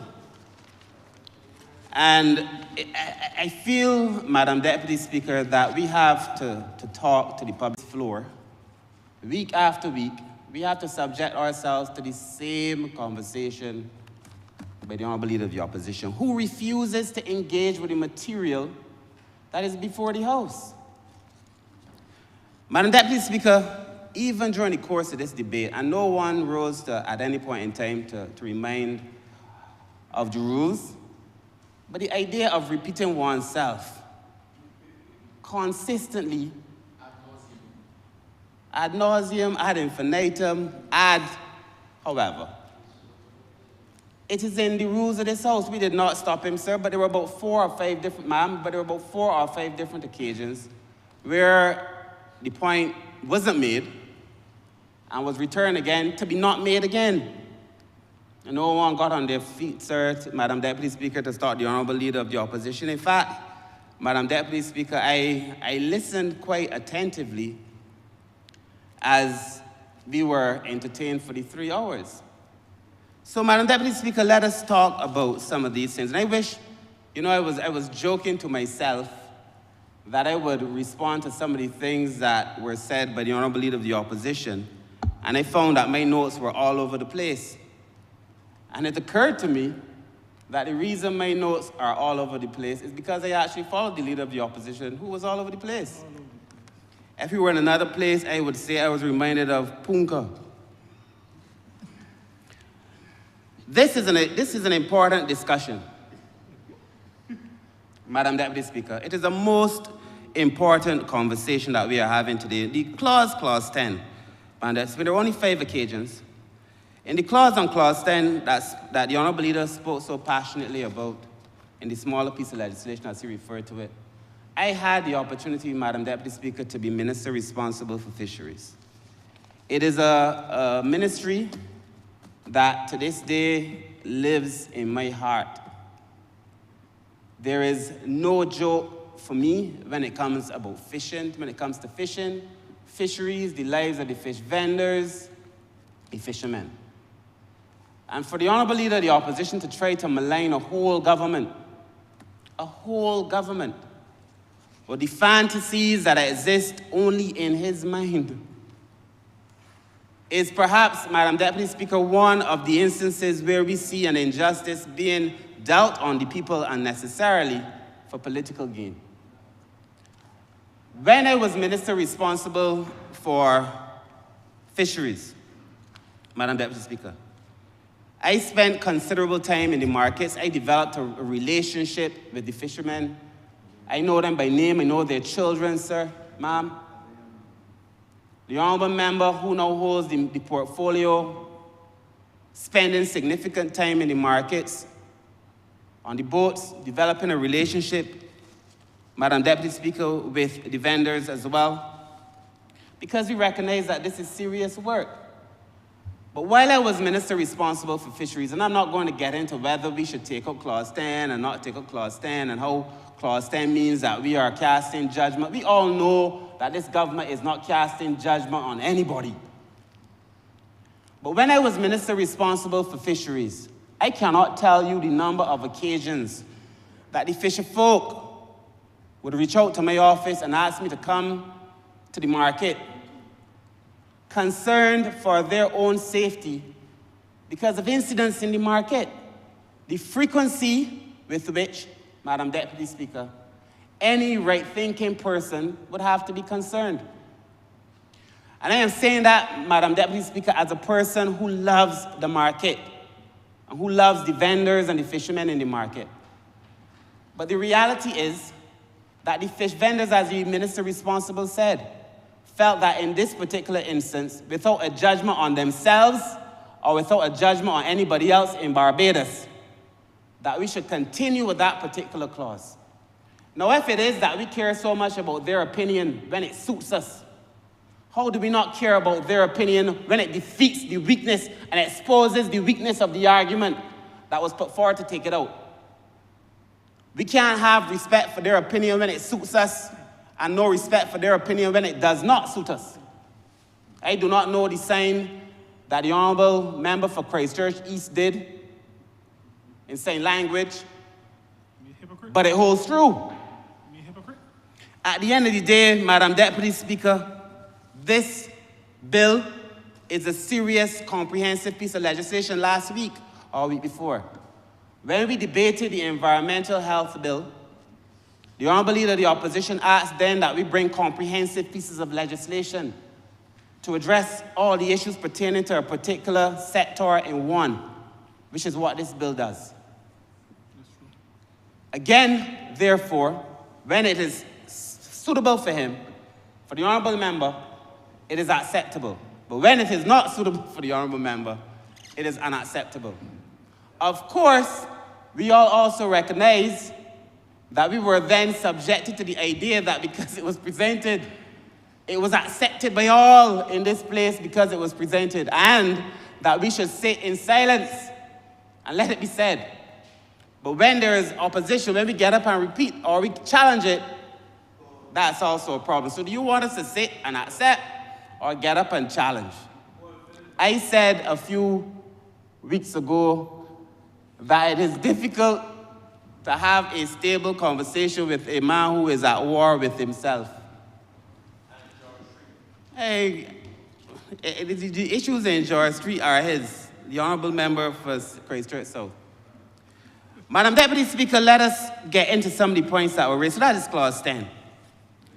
And we recognize, Madam Deputy Speaker, that the vendors were asking for it because they're concerned about their business. This is about their livelihood and their work. It disturbs their business. Every time there is an incident in the market, somebody refuses to go for a day, 2 days, or a week. It is about their livelihood, Madam Deputy Speaker. Clause 269 that was referred to in relation to gender.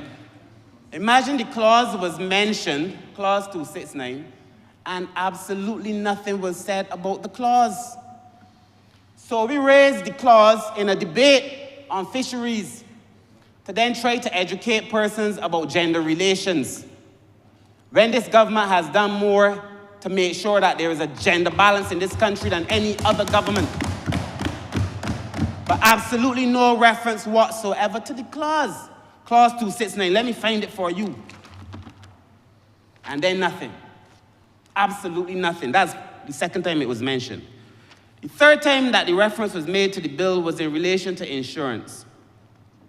And that whether the government needs to put something to do with insurance into the bill. And again, this bill, Madam Deputy Speaker, was on our website since November, laid in Parliament since November. So there is no excuse for saying you didn't have a chance to read the bill. So I would wish to direct the Honourable Leader of the Opposition to Clause 67 that speaks to registration of Barbados fishing vessels. And permit me to read it, Madam Deputy Speaker. Clause 67(1). No person shall operate a fishing vessel or other seagoing craft used for fishing or related activities in Barbados waters unless the fishing vessel or seagoing craft A is registered and the owner is in possession of a valid certificate of registration of a Barbados fishing vessel issued in respect of that vessel or other seagoing craft as prescribed under this Act. And in B, that vessel has insurance coverage or cover in an equivalent form of financial security against risk of loss or damage to third parties. And it goes on. Madam Deputy Speaker. The bill also speaks to insurance, compulsory third-party insurance at 398. It would be of benefit to the Leader of the Opposition to at least engage with what is before the Parliament. Read the bill. Clause 398, no fishing vessel shall be used as part of a fish tourism venture except that vessel has third-party liability insurance or other equivalent form of financial security. Madam Deputy Speaker, this is about the fourth or fifth time that we have come to Parliament to be schooled by someone who needs to be the student. It is clear to me that if the opposition leader would take some time to read the bills, half of what he proposed as solutions, he would recognize were already in the bill. We were discussing disabilities. Oh, you need to set up a fund. There was a whole section on having a fund. And this is the level to which the debate has now fallen, Madam Deputy Speaker. The other incident that was referred to was in Part 5 that spoke to supply of data and information. Now, Madam Deputy Speaker, I keep saying that we are debating someone who is at war with himself. On the one hand, we are scolded for not modernizing the industry. When we modernize I heard, you need to have modern legislation, but modern legislation is actually what is before the House. You all need to have modern legislation, but praise us for the modern legislation. You all need to do infrastructure. You need modern infrastructure, but praise us for the infrastructure that we did. It seems to me that the opposition leader has a problem for every solution. A cloud for every silver lining. It is clear to me that if you were to look at what is before us, Madam Deputy Speaker, and we say you know have to have data, what is wrong with that? This is what I found offensive about his contribution, however, because he would have us believe that the persons who drafted the legislation, and let me say to you, Madam Deputy Speaker, that this bill was drafted after much consultation. So when you insult the persons who drafted the legislation, trying to cast aspersions on the CPC's office, you are casting aspersions on all the technocrats in the ministry, you are casting aspersions on all the fishermen and the vendors who participated, the international community, the local stakeholders, Madam Deputy Speaker, all who had something to say about this bill. But when he says it means that we do not understand fisheries, it means he does not understand fisheries. The Honourable Member, please. The Honourable Member for Christchurch South. The Honourable Member for Christchurch South, Madam Deputy Speaker, obviously is not aware that the most intelligent people that I ever had the opportunity to interact with are persons who work in the market. So when it is said that a fish vendor who is selling fish does not have time to record what is said and what sales they made, he obviously has never spoken to a fish vendor. Spend some time in Christchurch South, from whence you came, or wherever it is that you attempt now to go. If you ask a fish vendor at the end of the day, what did you sell today? There is no fish vendor who cannot tell you every single piece of fish that they sold, the poundage in which they sold, the time at which they sold it, and so on and so on. I was in awe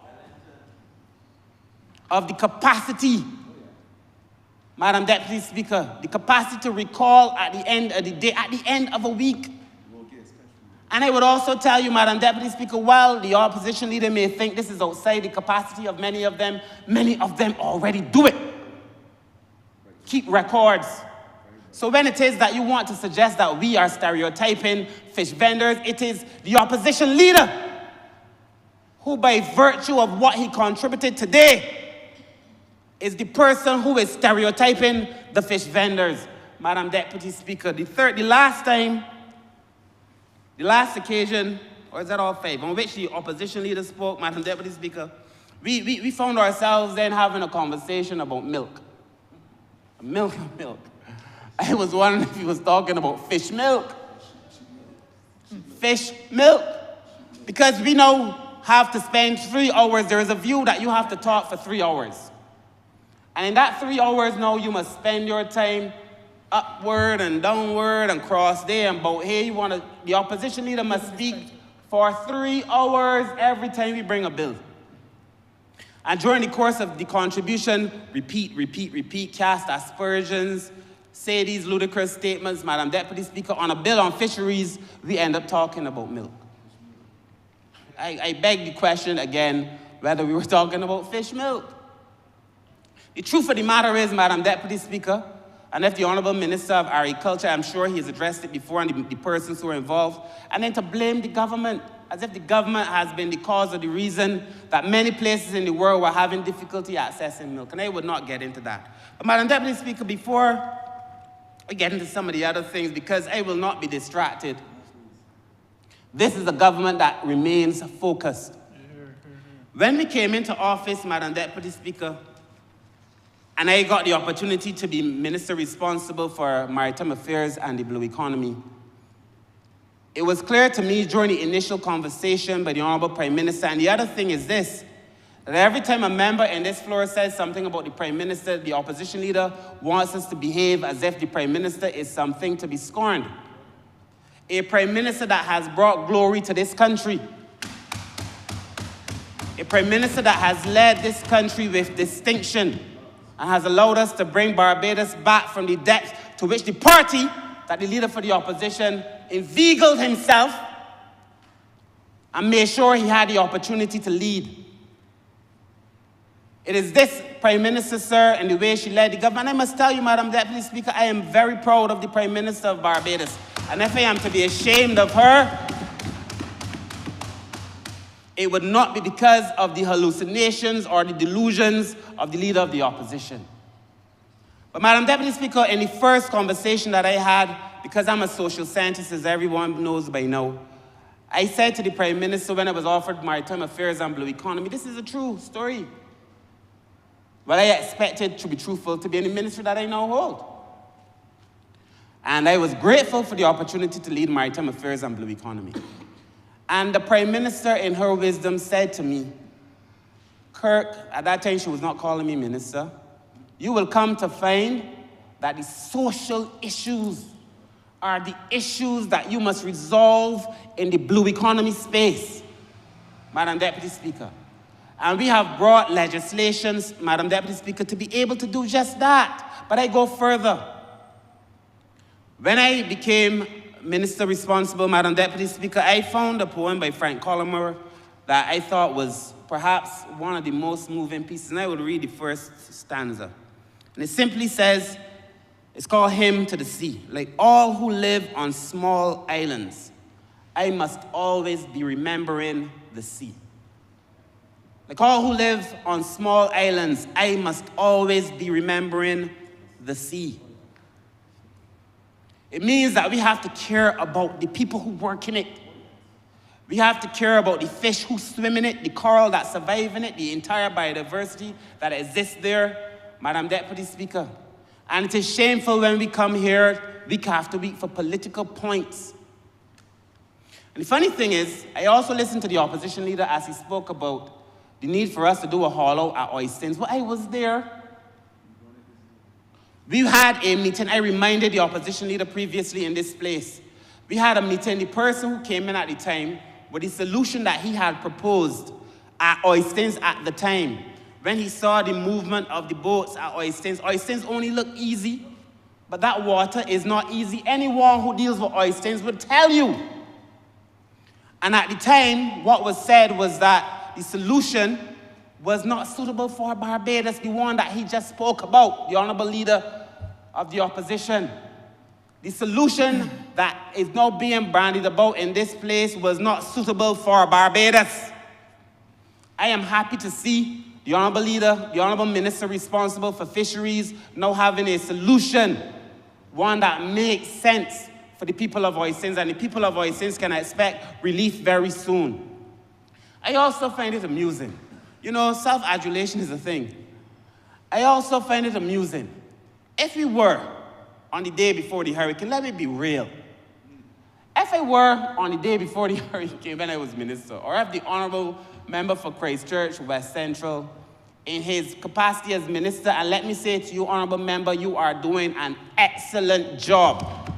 An excellent job. But if we had said the day before the hurricane, I had called Barnufo, or I had called any of the fishing organs and say, haul all the boats out and put them on the pasture in Deacons now.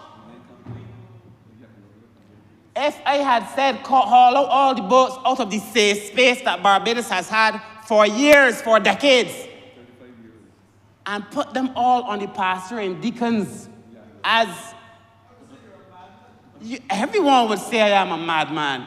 It is the ramblings of a madman. We should take all the boats and put them on Oistins the day on Deacon's Pasture the day before a hurricane. Well, nobody would take us seriously. But it's easy to look back and to see that after something that has served this country for 30 years is violated by a hurricane that had unexpected strength, it's easy to come and say, oh, you should have put them there. I know the boats are being repaired because, you know, the government ain't doing that for the boats, but the same location on which the boats are being repaired, so clearly you saw the boats being repaired, this government is busy repairing the vessels. Now also, I am to be praised for that. It is, to me, Madam Deputy Speaker, a difficult thing, you know, to come to Parliament, to prepare yourself to engage in intellectual discussion or discourse on these matters. And no matter how low you set your expectations, there is a way some persons find to go even lower. We went, Madam Deputy Speaker, to Oistins. The jetty at Oistins needed repair. I remember in the first conversation, when we said we were going to fix the jetty at Oistins, there was a fisherman who, I won't call his name, but he said to me, Minister, you are new. There are many people who said they're going to fix that jetty, and they never did anything for the jetty in Oistins, but the jetty in Oistins was fixed. When we said we were going to repair the market and to make sure that the metal, the properties on top of the counters met phytosanitary standard, they said, some of them, Madam Deputy Speaker, that, government always says they're going to take care of the fisher folk, and they never do. But we did that too. Even as much as complaining about the sun, and because, Madam Deputy Speaker, I spent, as does know the Honourable Member for Christchurch West Central, considerable time in the market. So at a certain time in Oistins, the sun would affect the vendors, and we extended the covering of the market. We did the same thing, Madam Deputy Speaker. We repaired the stall, the vending space for the vendors at Oistins. There has been so much work done at Oistins. Well, if I were to go in front of anybody who would have done so much work on my behalf, in the presence of my mother or my father or anybody who cares about me and complain, they would call me an ungrateful child. It is the behavior of an ungrateful child. If it is that we've done all of these things at Oistins, to find ourselves subjected to these things, and Madam Deputy Speaker, while I do not get personally offended by any of these things, let me say that I put my heart and my soul into that job. And so when we did Tent Bay, I was proud of the work we did at Tent Bay. When we did Oistins, I was proud of the work we did in Oistins. When we did Bridgetown, I was proud of the work we did in Bridgetown. When we did Pile Bay, I was proud of the work we did at Pile Bay.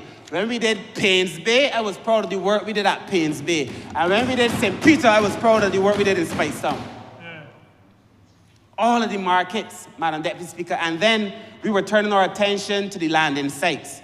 And I know the Honourable Minister responsible for fisheries is now looking at the landing sites. So I do not come here, Madam Deputy Speaker, with my tail behind my legs. This idea about I ain't frightened for nobody and anything. Madam Deputy Speaker, there is a way we comport and conduct ourselves in this place. And this idea about who I'm fighting and I ain't fighting, and some of us have to be the adult in the room. It is clear to me, Madam Deputy Speaker, that this government has a record in fisheries that is second to none. In relation to the incident that occurred with Beryl, Madam Deputy Speaker, none of us could have seen it, but I doubt very much there has been a single government that responded the way that this government responded to dealing with the issues that came up as a result of the hurricane. I doubt it. I doubt that you can find a single case where a government responded the way that this government has responded to the issues that came up, Madam Deputy Speaker. And Madam Deputy Speaker, we spent a lot of time. There are serious conversations that must be had in fisheries. The Honourable Minister spoke about the Marine Spatial Plan. We also, Madam Deputy Speaker, as part of that Marine Spatial Plan, we must look at the marine protected areas. I have a colleague from one of the other islands. I won't call the island, but he spoke of his experience when he brought a marine protected area. And a marine protected area essentially is a space where you either reduce or you prevent certain activities in that space. It may include fishing.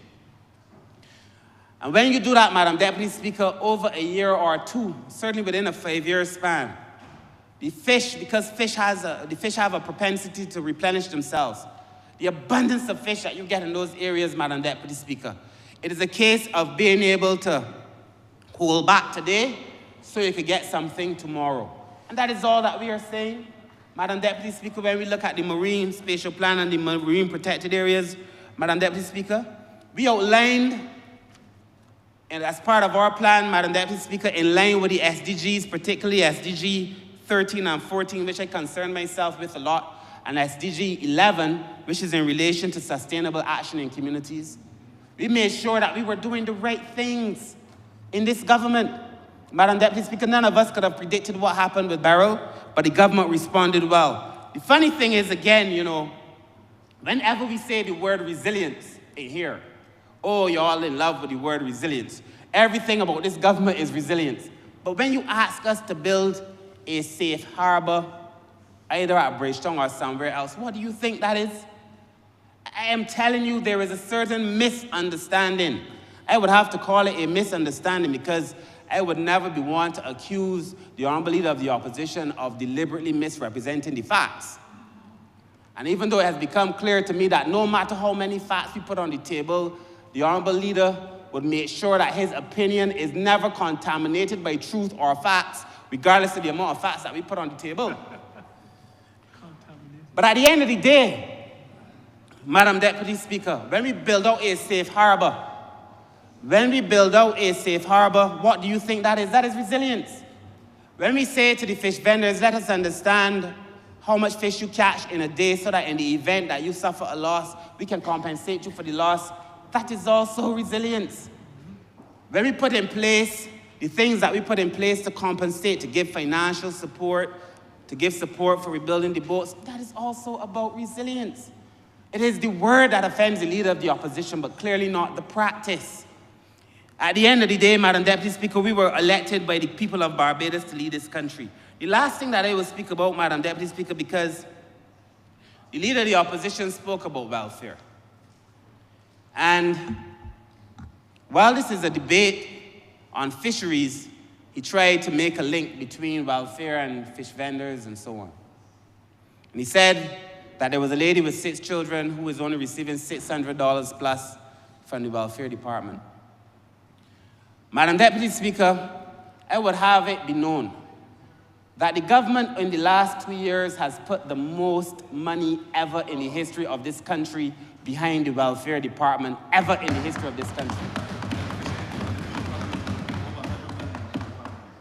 The same could be said about fisheries. When you put $100 million in the blue economy, never has there been a government putting that kind of money in that space either. But we put, Madam Deputy Speaker, a significant amount of resources at the welfare department. And we found, Madam Deputy Speaker, there are 2 things occurring in this country. We have, not only at welfare department, we also had monies put through on family, which is separate and distinct. Another project, Madam Deputy Speaker, when we added up, that adds. We had the Adopt a Family program, which also contributed to the well-being of people in this country. When you look at the combined pot of resources, there has never been a government that has done so much, Madam Deputy Speaker, for the vulnerable poor in this country. Never, ever before in the history of this country. But I would never say that more cannot be done. But it is our view that to build out a country, we need to offer training programs, which we are doing and have done.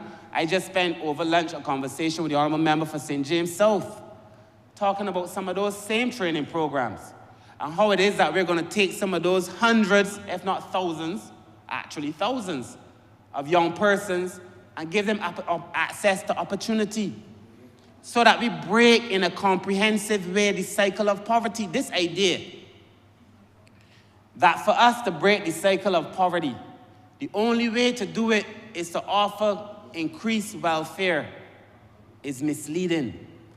It is a combined, comprehensive response, Madam Deputy Speaker, of social policy, social development frameworks that would allow us to get our way out of this. And that is what this government is doing, Madam Deputy Speaker. So I am satisfied, Madam Deputy Speaker, that the bill that is before this chamber is appropriate for the times in which we live. I am satisfied, Madam Deputy Speaker, that what the government came to office to do is exactly what the government is doing in relation to improving the lives of persons who are involved in the fishing industry. I have seen plans, Madam Deputy Speaker, when they roll out, that will be so beneficial. You know, it is funny because I'm telling you that I think sometimes it is a case of misunderstanding or perhaps a case of not being able to accurately recall events that allows the opposition leader to conclude the things that he concludes. Because it is clear to me that all of us in this government knew full well that we were always concerned about the size of the space that we had at Bridgetown. We did not have to wait for the opposition leader to say Bridgetown was too compact. In fact, these are conversations we were having from the time we came into office. We had drawings, Madam Deputy Speaker. We looked at the cost and we looked at ways to being able to comprehensively build out. And I suspect in the next few years, under the leadership of the Honourable Member for Christchurch West Central and the Honourable Prime Minister, that we will be able to build out that space, Madam Deputy Speaker, because it was the government's policy, not because it was something that was ranted, that was suggested, Madam Deputy Speaker, by the Leader of the Opposition after a hurricane last year. Look at what we said. These things, a lot of these things are in the manifesto that was signed on by the Honourable Leader of the Opposition. So these are not secrets. We did not come to office and implement a whole brand of secrets. So, Madam Deputy Speaker, I close by saying this. And I say it first and foremost, well, not foremost, but first, to the honourable member responsible for fisheries. You are doing a good job. I am satisfied, and the country is satisfied, that you have put your heart and your soul into helping. Now, obviously, after you've lost everything, it is difficult for people. The honourable member for the Leader of the Opposition has said the people are not happy. The fishermen are not happy. But there are some who have said to me that they are satisfied. Obviously, everybody would like more to be done. I wish that we could do more. I wish that the government could do more. But fishermen are practical men, men of practical enterprise. Many of them have said, I wish more could be done, but we thank the government for what they have done. I actually saw a documentary on TV that said so. The fishermen themselves were saying so. So to come here and give the impression that nothing was done is misleading. So I want to tell the honourable member you are doing a good job. I want to say to the fisher folk that this government will stay by them. We remain committed to them, that their issues are our issues. The things that concern them concern us. I heard the Leader of the Opposition once say he has not come to politics to comfort the disturbed. Look at Hansard. We came to politics to comfort the disturbed. And if it disturbs the fisher folk, we will find a way to comfort them. I want to say to the staff who work in this space that it is not easy to come and to see that the work that you would have done is being pilloried in a way that was pilloried today for political purposes, but you are also doing a great job. Madam Deputy Speaker, I want to thank the persons who work in fisheries because they do not get enough thanks.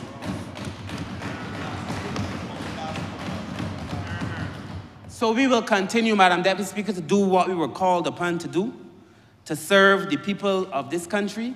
This bill, these two bills that are before the House, Madam Deputy Speaker, will go a long way to doing that, and I support these bills, Madam Deputy Speaker, wholeheartedly. Thank you. Honourable Member for St. Lucie. Madam Deputy Speaker, I rise to support this bill today, a bill which seeks to protect and assist the ordinary, what we may term as the ordinary person in this country, but very, very important people in this country. Madam Deputy Speaker, I want to say out front that so important was this sector to this country that one of the first things this party did, and the Honourable Prime Minister was instrumental in doing, is to ensure that there was a Ministry of Maritime Affairs which was led, and ably so, by the Honourable Member for St. Michael South, who just spoke before me. But I'm somewhat concerned as I've come to this chamber week after week after week. Amidst the tremendous work that is being done by this administration, facing the various issues in this economy, Madam Deputy Speaker, and fixing them, putting things in place to correct the wrongs or to improve the lot of persons in this country. I am somewhat concerned that if you did not follow debates in this House, and if you did not follow what the government has been doing, When you listen to the leader of the opposition, you will feel that this is a government that is all over the place and that does not know what it's doing and that does not have the interest of the ordinary person at heart. I am reminded, Madam Deputy Speaker, when I come here so often, of a very popular comedy show on television which used to be shown a few years ago. It is called The Jeffersons. And when I look and I see the expression and the mannerisms and the conduct of the Honourable Member for Christchurch South, I would feel that there's some scouts coming in from Hollywood trying to look for actors to fulfill the role of George Jefferson. And the Honourable Member for Christchurch South would fit that role quite well. I cannot understand, having been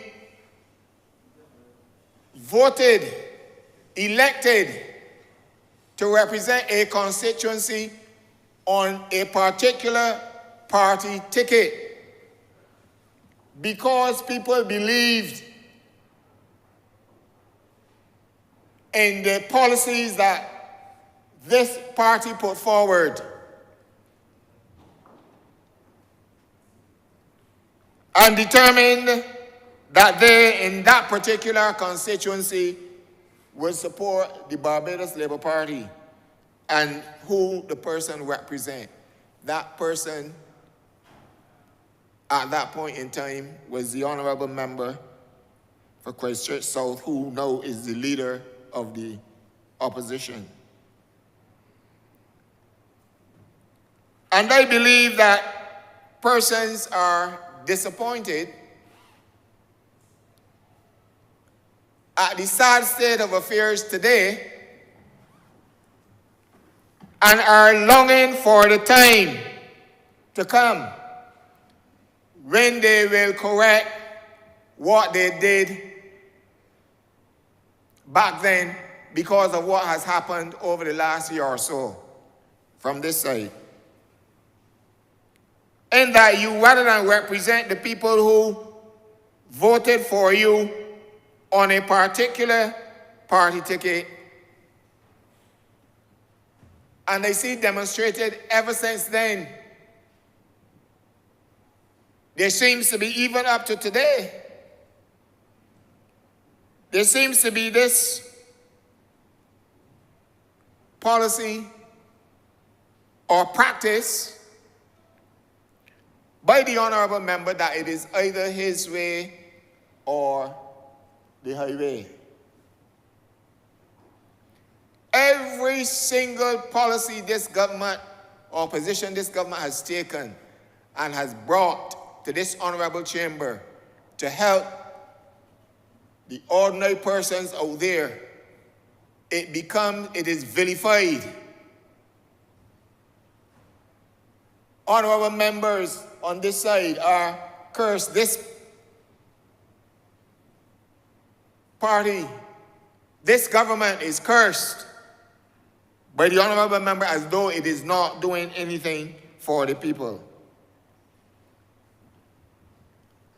I recall, Madam Deputy Speaker, that, and I do not intend to praise or propagate the happenings within the opposition, but it is clear for all to see. And I'm not going to fail to mention and talk about certain things, Madam Deputy Speaker, because the public of Barbados must know, they must know the truth They must know exactly what is happening. They must not be allowed that the honorable member would come here and say all these things about these bad things about this administration, and no one stands to defend the administration. My colleagues on the front bench have been ably doing so. But there comes a time when the back bench must be heard as well. Because we are a team. And as I was saying that, we see demonstrated every week, and the ears of persons must be sore now, hearing the same thing, seeing the same thing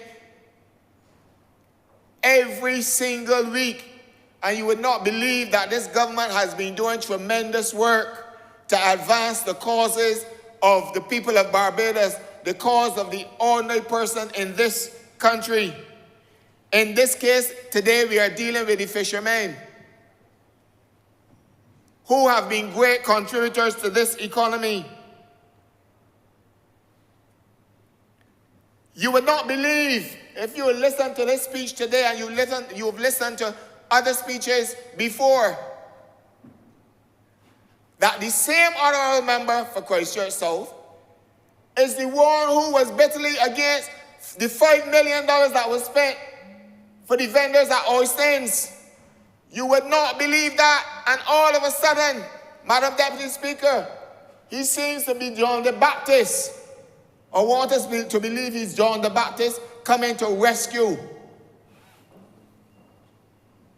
and speaking on the behalf of the ordinary person, when he opposed, and the honourable member opposed what this government was doing earlier on the advent of World Cup, when we spent $5 million fixing stalls and painting the stalls and so on, giving the ordinary person, the vendors at Oystens, whom he's supposed to be representing, the honourable member is supposed to be representing,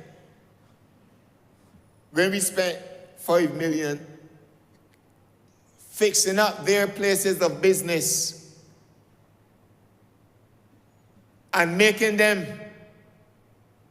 presentable as possible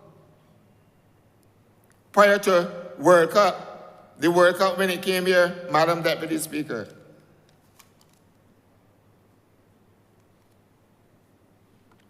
And having done that, Madam Deputy Speaker, we proceeded to do other projects. And right now, I'm sure the rest of Barbados will soon see a rollout, because we brought vending legislation, and we will soon see vending zones all across this country. We are working on the behalf of the people, Madam Deputy Speaker.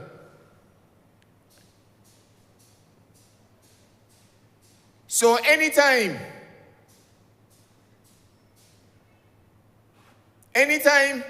the honourable member for Christchurch South comes to this Parliament,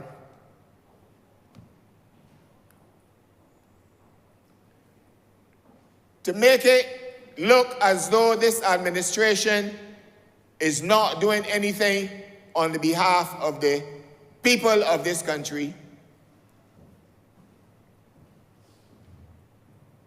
it seems to be a case that it is like damned if you do, damned if you don't. We work and we do projects on the behalf of the small man, so to speak. And the opposition curse us for doing so. And they want to give the impression, as they have propagated for quite some time, that we are a government of the big person, but we are doing things, Madam Deputy Speaker, for the man at the lower echelons of the ladder. the lower rungs of the ladder. That is what this administration has been doing. So that these people can look forward in the future to the continued work of this administration. But I believe, Madam Deputy Speaker, that the honorable member came here today quite in a bind and quite uncomfortable, because when you look in today's nation,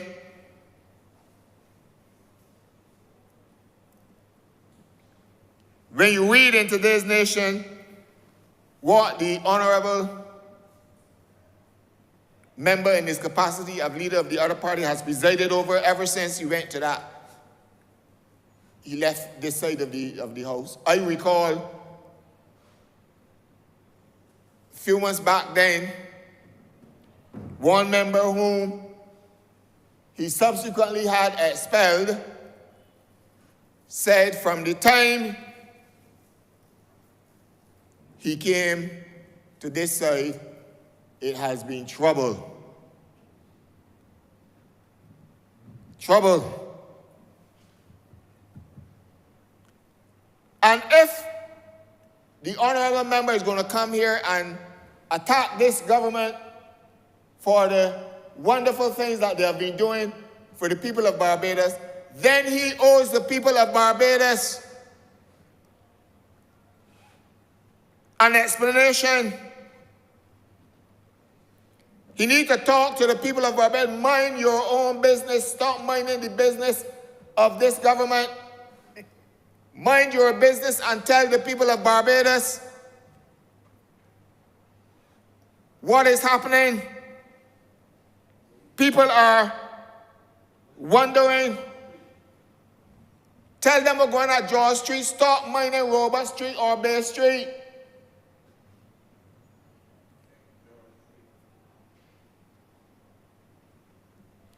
And when you look, and if you were to see, Madam Deputy Speaker, what is happening, you pay attention to it. It appears that everywhere, true to what one of the members of that team at that point in time has said, every time you look, one day, week after week after week, there's problems. You have now a situation where the person who did, and I'm not here to promote anybody, but you got to talk the truth. And you have to call it as you see it. The person from that side then, who did better,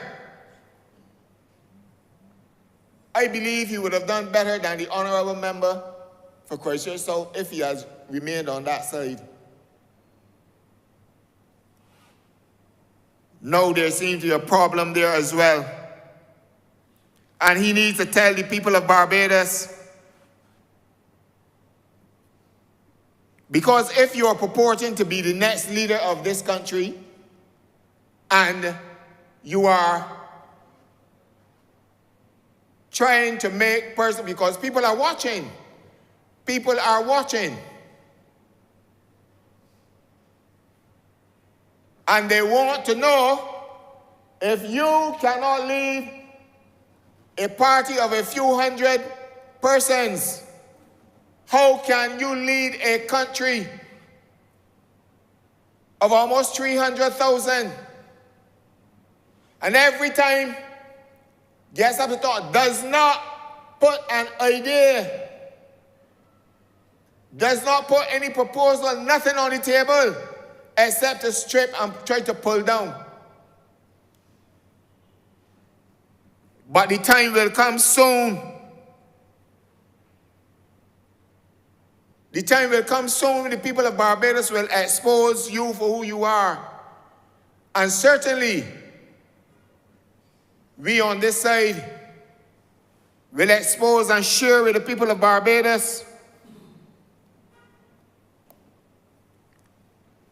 all those things which have been done outside of their interests.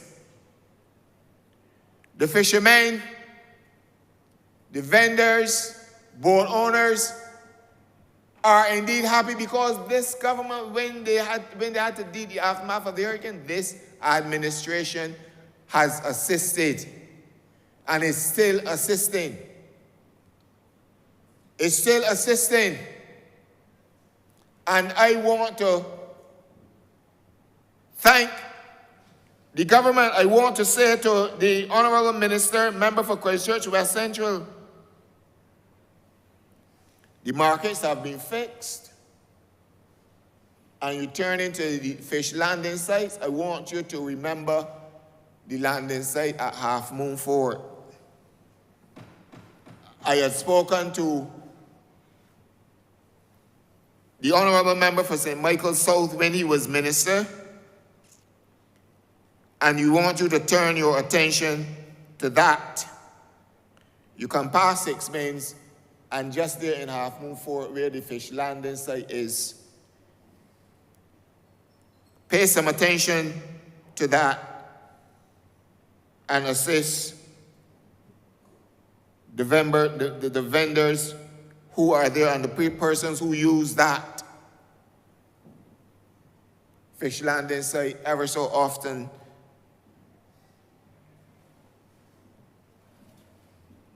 As required. So, Madam Deputy Speaker, I want to support this bill wholeheartedly. This government is putting its money where its mouth is. It is not just talking, it is putting things in place to help the ordinary person.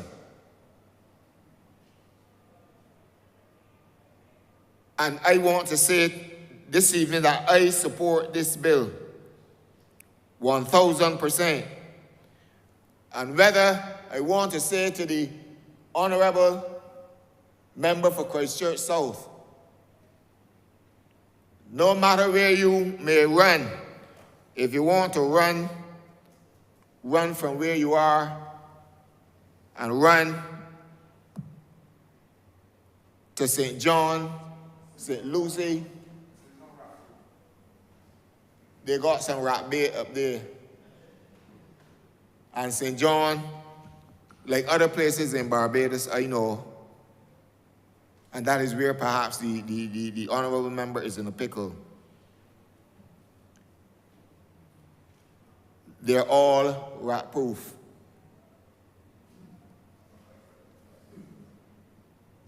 I thank you, Madam Deputy Speaker, for allowing me just to add my 2 cents worth to this debate. I commend the Minister highly, and I support this bill unreservedly. I thank you, Madam Deputy Speaker. Our member for St. James Central. Madam Deputy Speaker, I thank you for the opportunity to offer a few words in this debate. And I want to begin by apologizing to you, ma'am, because during the course of the day, I was compelled to use these premises as a place from which I had to participate in some meetings touching and concerning other areas of the productive sector. But it would have been impossible for me to be here today and not participate in this debate, a debate in which, ma'am, I want to place on the record immediately my own view as a minister, defined as senior minister with a responsibility for the productive sector, to say to this country through this place, ma'am, and through you, that I see this sector as being an emerging part of the nation's productive sector. Now let me start by saying, ma'am, we are legislating here an overhaul of, I think it is the 1993 Fisheries Act. And in so doing, ma'am, we are fundamentally transforming a sector which has historically only contributed around 1% of GDP, and transforming it, ma'am, to a place where it can achieve its fullest potential. Now, why do I start there, ma'am? I start there because I am cognizant, and this government, by extension, is cognizant of the fact, and more particularly, the minister who so eruditely piloted this bill today has championed the fact that the marine space in Barbados is 425 times the size of our terrestrial space. Otherwise, simply put, we got 425 times more water around this island than we have on the island itself. So it stands to reason, therefore, that the maritime space is literally pregnant with potential. And I don't have to go into all of the other things that the maritime space can do, because we live here and we see it. We see people using it for recreational purposes in tourism. We see people, ma'am, using it for the purposes of shipping. We see, ma'am, that there are other places in the world, and we too have the potential to explore at some point the gas that lies subterranean to the maritime space. In other words, under the ground. We see, ma'am, the opportunities which are evolving in technology for energy, renewable energy, and we know that we can put windmills in the sea and therefore, ma'am, generate electricity offshore in such a way as to make light and access to electricity more cost-effective for Barbadians. But what we have to do, ma'am, is to begin where it is the most easy. And this country has to come face to face, in my judgment, with the fact that we have a sector of people who historically, and I make no apology for saying it, let me say, ma'am, that in this debate, I will say clearly and unequivocally, I am speaking as part of a Labour Party, but I, ma'am, stand in the Labour Party on the left wing, on the Labour side of the Labour Party. And so therefore, ma'am, when I speak to this matter, I speak with a certain degree of passion, because, ma'am, we have been content to treat the people who go to sea every blessed day of their life. Get up in the dark, before 4 morning, go 3, 4, 13, 30 miles off Barbados, ma'am, risking life and limb, day and night at sea, sometimes 3, 5 days in a week away from their home and their family. They bring back, ma'am, that substance which provides food safety for this country. That substance, ma'am, which provides, that product which provides nutritional security for this country. Ma'am, it costs the country no foreign exchange. This is what they contribute to ensuring that there is value for every family in Barbados which is interested in its personal health and well-being. By extension, ma'am, they have contributed to the cultural development of Barbados. And by extension, ma'am, let us not forget that in every stage, from the time the fish is caught and put on that boat, there is a step after step after step that contributes to employment, contributes to value added along a commercial line, a commercial chain. Madam Deputy Speaker, in spite of all of that, the sector and the people who work in that sector are treated as though they are at the bottom of the economic structure in Barbados. Now that can't, in my judgment, be good enough. And I feel today the same way I felt when I had the opportunity in the previous life of this administration to pilot the vendor's bill. And the two are very linked, because they're about emancipating working class people from shackles, psychological shackles, ma'am, that have restrained their opportunity for upward social mobility in Barbados. I feel even more passionate about the fact that now we are passing pieces of legislation a cognate debate, but the two are so inextricably linked, ma'am. The two pieces are so inextricably linked that we treated them as one. We are passing pieces of legislation that will now empower those who were treated as being at the bottom of the economic structure of this country and elevating them, ma'am, to earners of foreign exchange in Barbados, standing as they rightfully should have stood for years alongside all of the other major arteries of commerce in this country.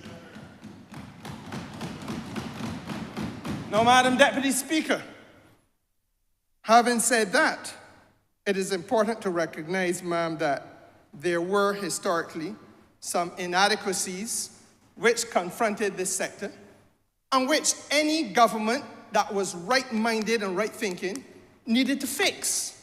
And this is not the first time I'm saying that on the floor of this place. You know, the Prime Minister likes to tease me sometimes by telling me that every time we have a political meeting at Oistins, before I get to the podium, she knows what my speech is going to be.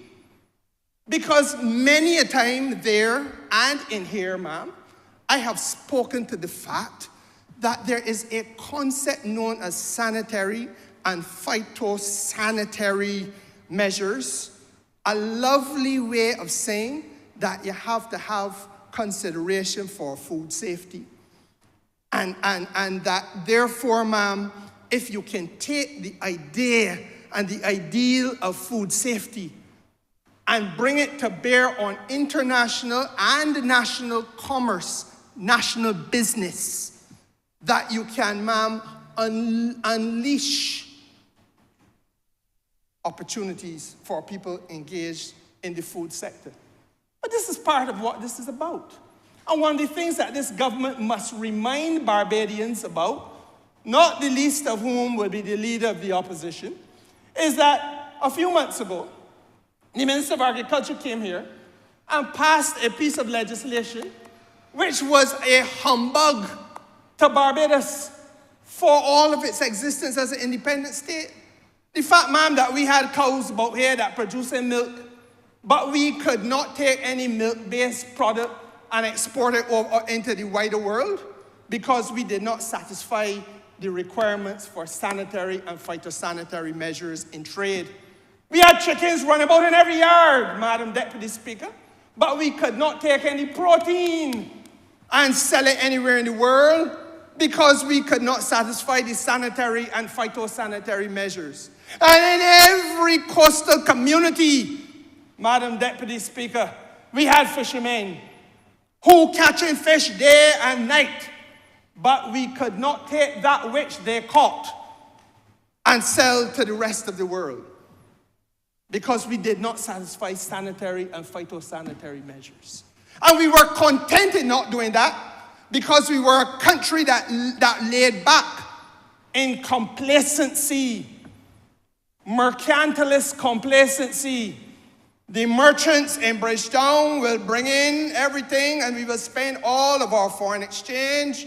And the merchants in Bridgetown will live in the lap of luxury, Mr. Speaker, sir, Madam Deputy Speaker, ma'am.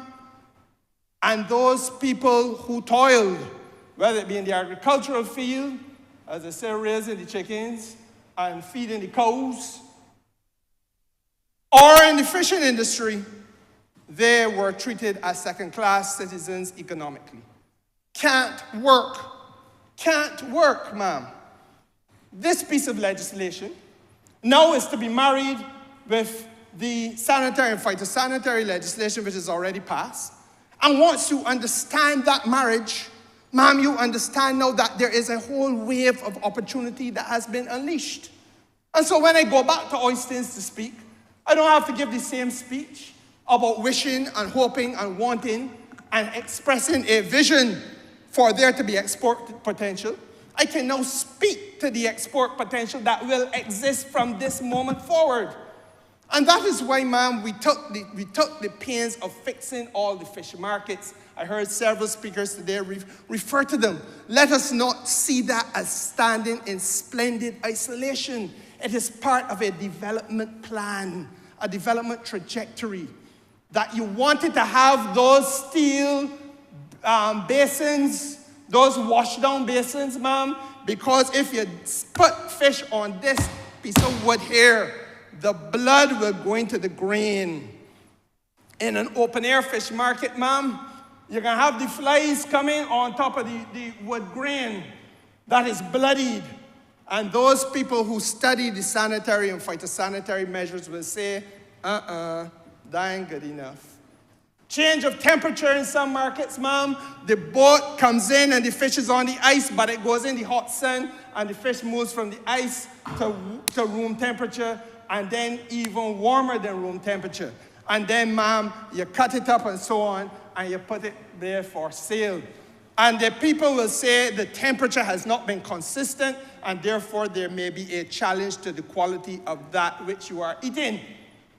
All of these are issues, ma'am, about which we failed to educate the wider society, and government after government in this place since independence must now stand condemned for having chosen to remain silent with their tongues collectively cleaved to the roofs of their mouths.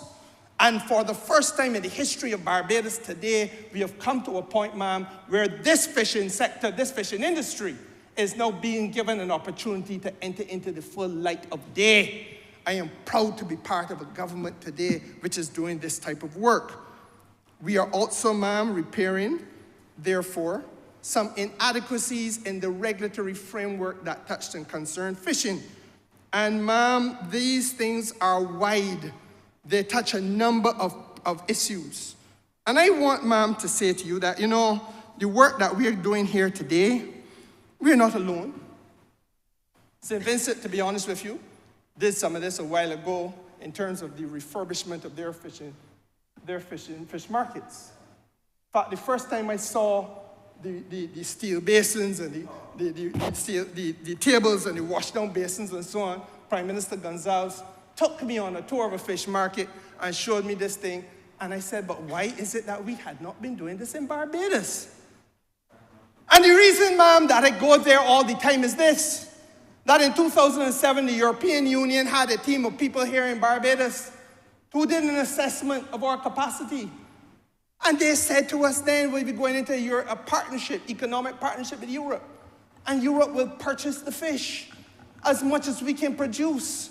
But we had to be able to meet certain basic requirements. And ma'am, we are at this point in 2025 where we should have been in 2008. So the first thing that this government has to take some credit for, I believe, ma'am, is the fact that, there was a lost decade in between there. And then we would have been able to do far more, far faster, I believe, had it not been for COVID. But even during COVID, you have heard the litany of comments today about all the markets that have been repaired even during COVID. In Paynes Bay, my constituency, ma'am, that was done during COVID. And a spokesperson for the Democratic Labour Party cursed this government in Paynes Bay, said that the work is creating too much dust, and so it shouldn't be being done. That was the level of ignorance. That's the level of ignorance that passes, ma'am, for an understanding of governance in Barbados. And we heard some of it today from the lips of he who leads the opposition. And ma'am, while I mention him, because he who misleads, and I ma'am, must tell you, I listened to him talk about the fact that, let me not talk about him. Let me say, ma'am, that there are a number of other countries in this region that are struggling to get where we have gotten today. Ma'am, I want to tell you for a fact that the Fisheries Management Bill in Trinidad and Tobago was tabled in that House of Assembly in the year 2020. You hear what I tell you? In 2020, 5 years ago, ma'am, and it still has not been able to pass the Parliament of Trinidad and Tobago. It here today, I will pass this place today. The Fisheries Amendment Act in 2023 in St. Lucia, ma'am, still not to the quality of where we are today. Belize has a piece of legislation that was passed in 2020, falls short. And the minister who did such an excellent job in piloting this bill referred to the international sentiment about it. Now, I know for a fact that he ain't telling lies, because, ma'am, it was through me that he got to the international community. It is through me, ma'am, that certain foreign pairs of eyes were able to read the legislation and share their judgment on it. And it would be remiss of me not to speak to that fact today, because when he said that they gave it an instantaneous clean bill of health, he spoke, ma'am, in a very tepid and albeit sincere, a very tepid and self-effacing way. What they actually said, ma'am, was that this is the best-in-class legislation. It is a model to the world. Mr. Speaker, Madam Deputy Speaker, I, as I said, may have been spared much of the honourable member's speech. But, ma'am, during my meetings, I made it a point to listen to some of the things that were being said. For example, I took a break for lunch, and I had 15 minutes for lunch, ma'am. 1-5. And during those 15 minutes, I listened to a leader of the opposition lamenting the fact that in the legislation, there is a provision for criminal penalty to be associated with certain types of behavior in the fish market. Mm-hmm. And for that, he indicts the whole government and suggests, ma'am, that doing so much for the fisheries sector in Barbados are holding people in a degree of contempt. No, ma'am, I'm not talking about mischievous. I call it ignorance in high places. And I want to say, ma'am, that the Democratic Labour Party still persists in this instinct of wanting to take a low road to high office. Oh, Madam Deputy Speaker, I want you to apply your heart to wisdom. If you are selling cars, you are not going to have any legislation about likelihood of violent activity, because you got some cars there, people walking in between the motor cars, the cars parked, it ain't going away. If you are, ma'am, going into a vendor's mall or a craft market, ma'am, people are sitting down among the craft and they're showing you what the necklace and the leather bracelet. You see me in one all the time, ma'am, I got on today, and all the different nice pieces. Oh, ma'am, then the issue about potential violence. But, ma'am, when you are in a market setting anywhere in the world, you are dealing with a set of people who are, by virtue of the tools of trade, armed with a long knife to cut the fish. A cutlass in your hand, that is your tool of trade. And so therefore, ma'am, there must be a provision, and there is to be found in every piece of fisheries legislation that I know of on planet Earth, and I have been practicing law in this country, ma'am, for in excess of 20 years, that you want to ensure as a means of protection to the public and to people in the market itself, that if for any reason a noise or a dispute breaks out and people are armed as part of their tool of trade, that an unfortunate situation does not take place. We have seen it happen in markets here. No, Madam Deputy Speaker, it boggles the mind when we are talking about a piece of legislation that is targeted at the transformation economically of a sector of people that have been rooted at the bottom of the socio-economic ladder in Barbados.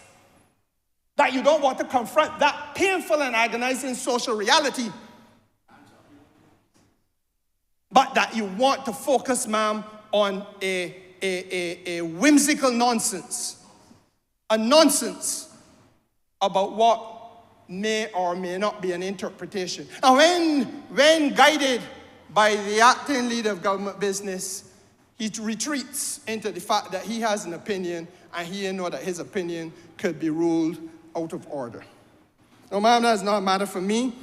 I say this, that I also heard him talk about this government doing nothing for fishermen. No, it didn't take a lot of time. There's a fellow called Google. I went on this fellow called Google, ma'am, I hold him here. in my hand. And in 5 minutes, ma'am, I was able to go back through the life of this administration.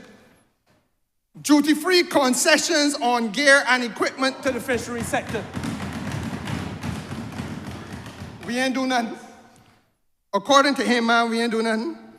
Ma'am, you would be surprised to discover that this government that ain't do nothing for fishermen in Barbados has put in place an annual maintenance subsidy to support repairs to vessels. An annual subsidy, ma'am.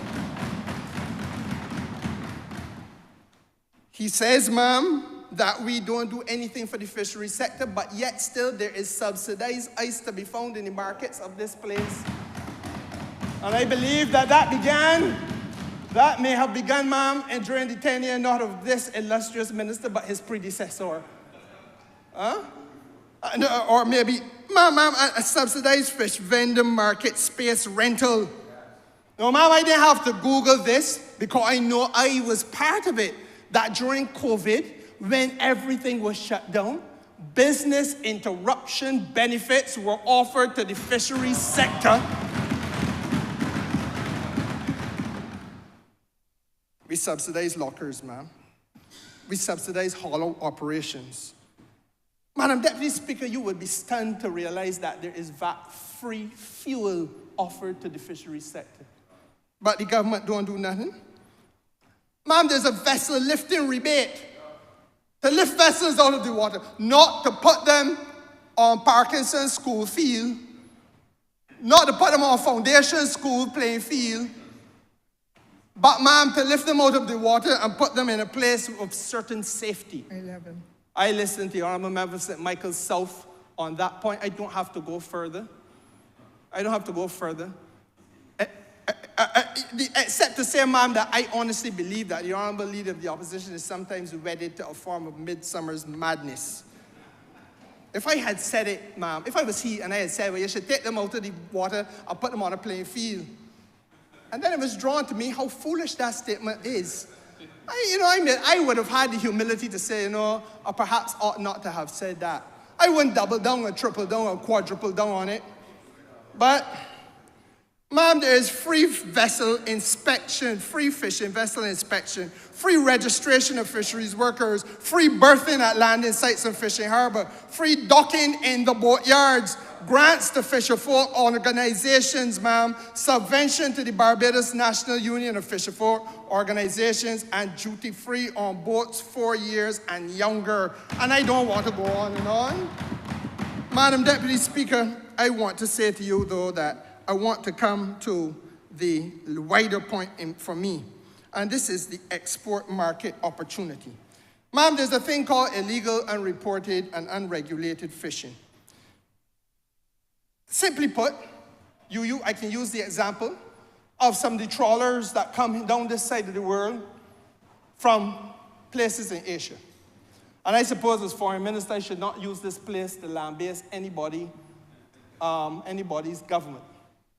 But we know, ma'am, that they come armed with 5-mile drift nets, raking up everything in the water and along the ocean floor in some cases. Weighted nets.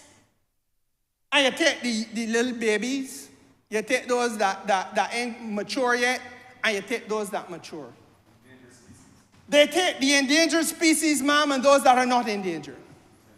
And ma'am, the difficulty that we have is that we have to find a way of ensuring that that type of fishing is now regulated and that the species which are endangered are protected, ma'am. This piece of legislation speaks directly to that.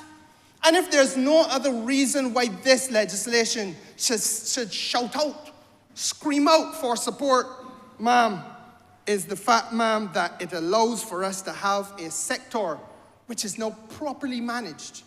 And in addition to that, it allows, ma'am, now in a legislated way for our own weaknesses to be corrected. For a long time, ma'am, everybody knew about fishing, but nobody was talking about the way we manage the resource. For a long time, ma'am, we know that people go into sea, but we ain't talking, ma'am, about the way in which the gear is maintained, that the boats themselves have to be properly maintained. Madam Deputy Speaker, we are talking about a sector, ma'am, now that is going to be able to see the registration of vessels, both local and international. I want to say, ma'am, that the legislation that we see here today will shortly be joined, once it comes through Cabinet in a little while, with a review of the maritime boundaries legislation, where I, ma'am, will be going to my colleagues in Cabinet to secure their imprimatur and support, because we must now raise the level of penalties for people who violate our maritime space. And the little incy-wincy sum of money that is there, ma'am, we will make a recommendation for it to be substantial, large, and therefore, ma'am, the penalty for doing these things must be greater. Now, ma'am, to better protect the environment, we're going to have fishing trawlers code of operations and focus on the earning viability of the fishing community and the environmental sustainability. Ma'am, I could think of nothing that has been more wholesome for this sector than these particular pieces of legislation. They are pieces of legislation, ma'am, which in my judgment have been long overdue. As I said to you, ma'am, they are holistic in the sense that they are speaking not only to the issues we have now, they are also addressing the sustainability issues that all of us must speak to, apparently except for the Democratic Labour Party in this time of climate crisis. Ma'am, it also is speaking to the value added of boat building, ma'am, fishing gear manufacture, ma'am, management of the resource, data collection, another weakness that we've had, and I can go on and on. Madam Deputy Speaker, I do not know that there has been at any stage in Barbados pieces of legislation that have so coalesced at one point in order to be an empowering impulse to a sector that is vital, none can deny, but a sector, ma'am, that has been crying out for empowerment.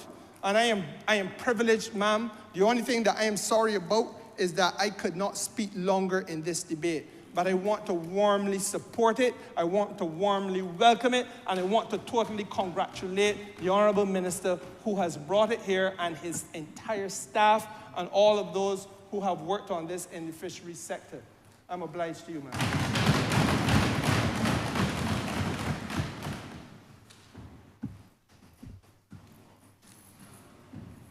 Honourable Minister of Tourism.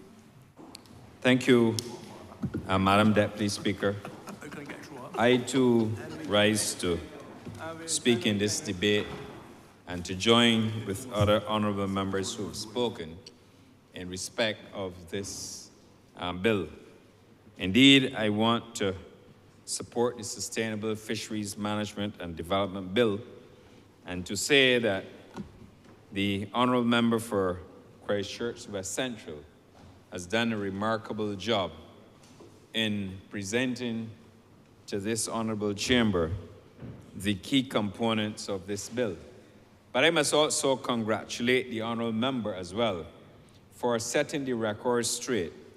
And I shall endeavour this evening as well to also show the contrast between the policies of a former Democratic Labour Party government and what this Barbados Labour Party administration has done. I know, Mr. Speaker, oftentimes you believe that history perhaps is repeating itself, because we recall when we had Hurricane Jeanette, we were faced with a similar position, but I will come back to that. But suffice to say that the framework for strengthening linkages between tourism and fisheries must be commended. Of course, we all know about the sustainable fish tourism as framed in the bill.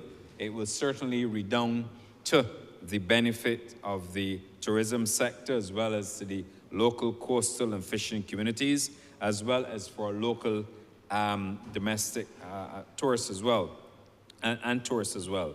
Of course, the fish tourism includes not only maritime and freshwater fishing, but it also includes diving, exchange of fisheries, oriented cultural experiences, and of course, the sharing of traditional fisheries knowledge. Madam Deputy Speaker, I think it is well known all over the world that whenever you have any event or relating to fish, you always recognize that there's always a wonderful opportunity to showcase what you have.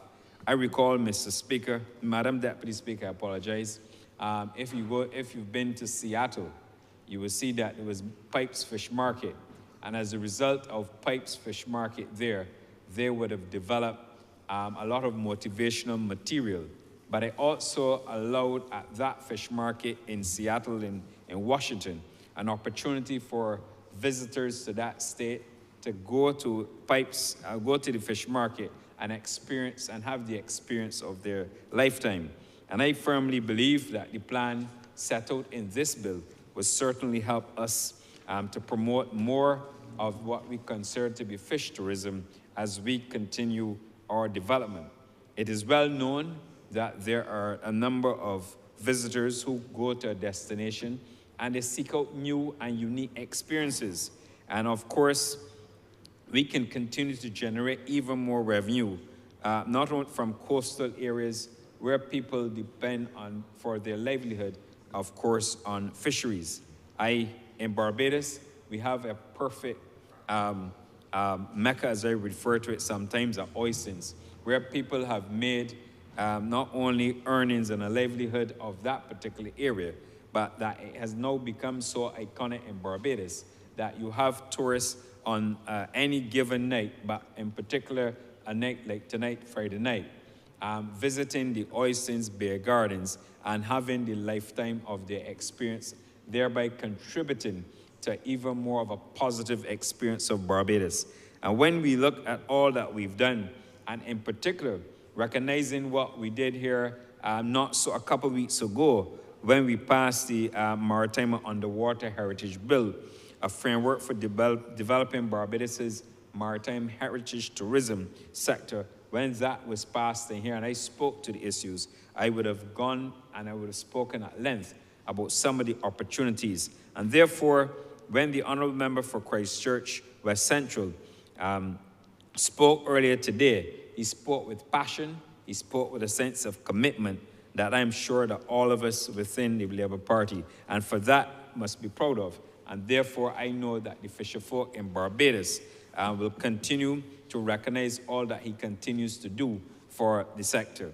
But, Madam Deputy Speaker, there's one thing, and it has to do with the political history and the political record of the Barbados Labour Party. And I sat here and I took a few notes because it was absolutely important that we, in this Barbados Labour Party, that we continue to demonstrate our sincerity in terms of our long-term commitment, our growth, and the development of our fishing industry. And I know, Mr. Speaker, that when Madam Deputy Speaker, when we had Hurricane Beryl, it was one of those occasions where perhaps people initially, because whenever you have a crisis and you respond immediately, some people will criticize you and they will say that you did not attempt to manage it as smoothly as you would want. But at the end of the day, we are confident that the fishing folk now, based on what the minister and other members of his team would have done to not only to mitigate the crisis at hand, but to also demonstrate the support for the fishing sector. I recall, Madam Deputy Speaker, and the Barbados Labour Party has a very proud record of this.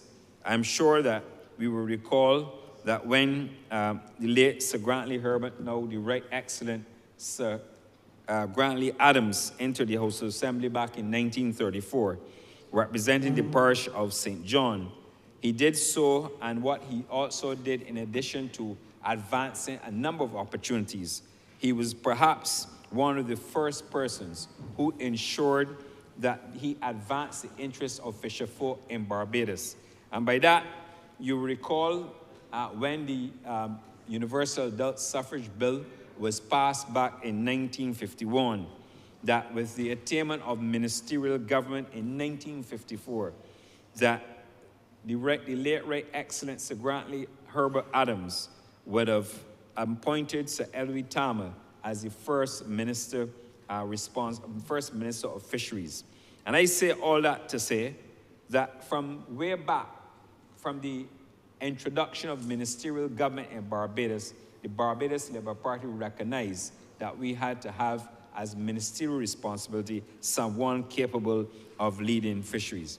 And therefore, when we look at what we have accomplished over those years, you recall, Madam Deputy Speaker, that way back then, persons used to go and sail in what you call a sailboat.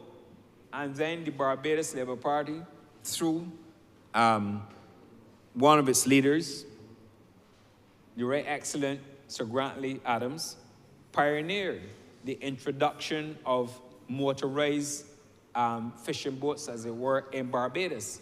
And he did this because it was absolutely necessary that we demonstrate to the world that we could also catch up with the times and give people not only the livelihood that they required, but also introduce an aspect of safety. Because you recall when you go out to sail on a sailboat, that fishermen at that time could have only gone out for maybe a maximum of 4 hours offshore, and then they will have to return onshore with its challenges. But with the introduction of motorized boats, it was also an opportunity for fishermen now to even advance to sea, but do so in a very safe way.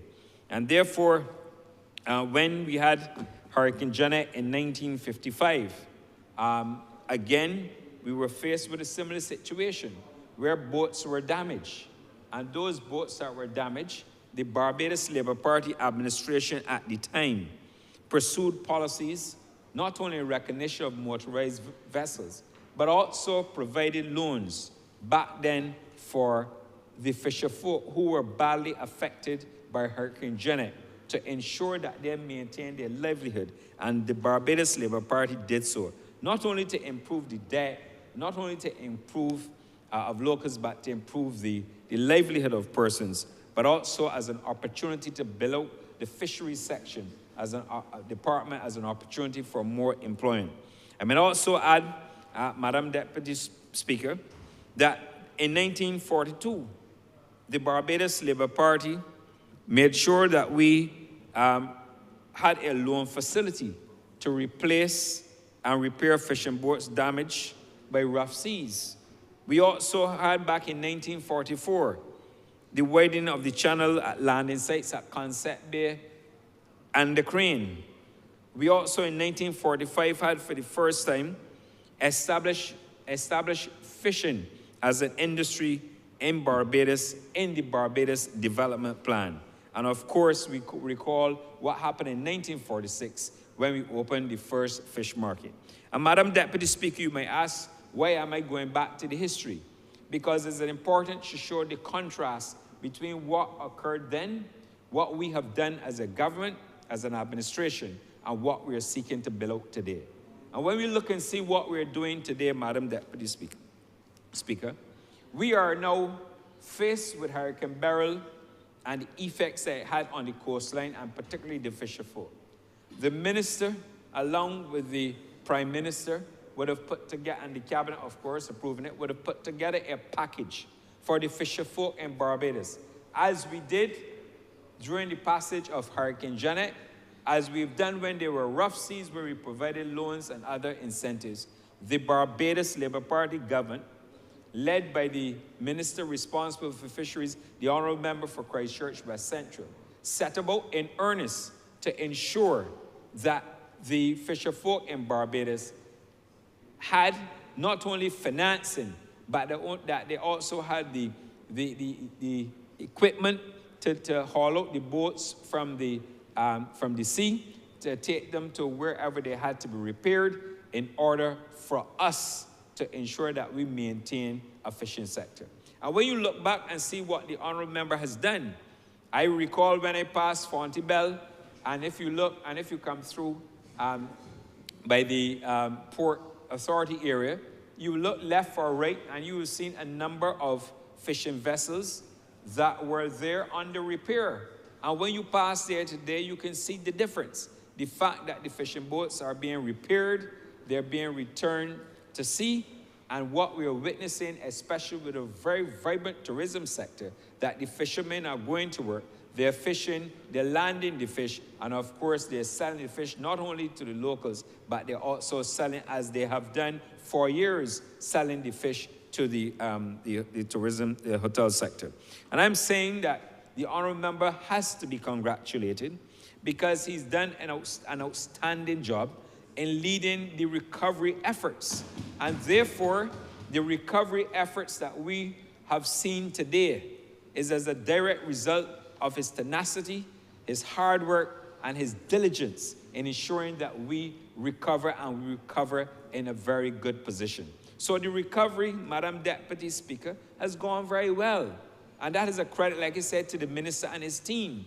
And therefore, if we want to sustain an industry, we can only sustain an industry if you are faced with a crisis, that you recover from the crisis, but then you also take additional measures to sustain the fishing sector. And that is what the honourable member for Christchurch West Central has been doing. And Madam Deputy Speaker, I even go so far to say that this Barbados Labour Party has a wonderful record.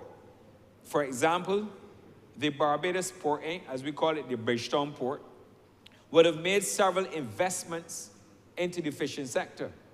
For example, at Pile Bay, there was an investment out of its corporate social responsibility plan. It made a substantial investment to improve Pile Bay to what it is today. They also did a similar thing in Western at the Millie Eiffel complex. They have also gone all across Barbados, and they have been investing as part of their corporate social responsibility into plant and also infrastructure, a modern infrastructure, to ensure that the fisher folk have facilities that are, of course, not only modern, but that are first class. And I say all of that, Madam Deputy Speaker, as the minister now continues to build and secure not only Barbados' coastline and the inner fishing basin over at the fisheries complex, because the minister and the public must know this. The minister would have spearheaded with the assistance of the port, right? A vessel, the MV Bay Pearl. And the MV Bay Pearl came to Barbados with 38,000 tons of granite boulders and a lot of stones. And Madam Deputy Speaker, when you pass the mighty Grenadier Highway, if you're heading to Bridgetown, and you look to your left just before the traffic lights, you will see some stones there that you would not imagine that when you look at that weight would have been carried on a ship. But it's a fact. On the Bay Pearl, and it came through the Bridgetown port, offloaded with all that weight, which tells you something about the Deepwater Harbour that the Barbados Labour Party administration constructed, led by Sir Grantley Herbert Adams at the time, right? And when you look and you see that as a result, and Barbadians perhaps would ask, why is it that you have so much stone there? But what the minister is doing is that he secured an order of stone. He got the stone to Barbados safely, offloaded in some very heavy-duty trucks, transported to the holding area, and those stones will leave there, go in an area within what we call the Bridgetown Fisheries Complex. And why is the minister doing this for the fisher folk? He is doing this to secure not only the inner basin, but to ensure we build some resilience so that in the event that, and we never know, Madam, and we never know the waves that will sometimes come upon us. But what the minister is doing with his team is that he's now trying to reinforce, as I would say, ring fence the area within the Bridgetown Fisheries Complex to ensure that in the event that we have a similar occurrence or similar event of whatever nature, that at least the wave energy will be contained, and therefore it would not have the impact that it had when we had Hurricane Beryl coming through. And this again, taking you back to history, is but another extension of the legacy of the Barbados Labour Party as it relates to fishing. And that no member of the Democratic Labour Party or any other critic can come in here and lay claim to a legacy that was started by the Barbados Labour Party, like I said, under the late, right excellent Grantley Herbert Adams. And we have to make sure that we say these things, because when the Deepwater Harbor was built, I believe it was built at the time at a cost of about $18 million.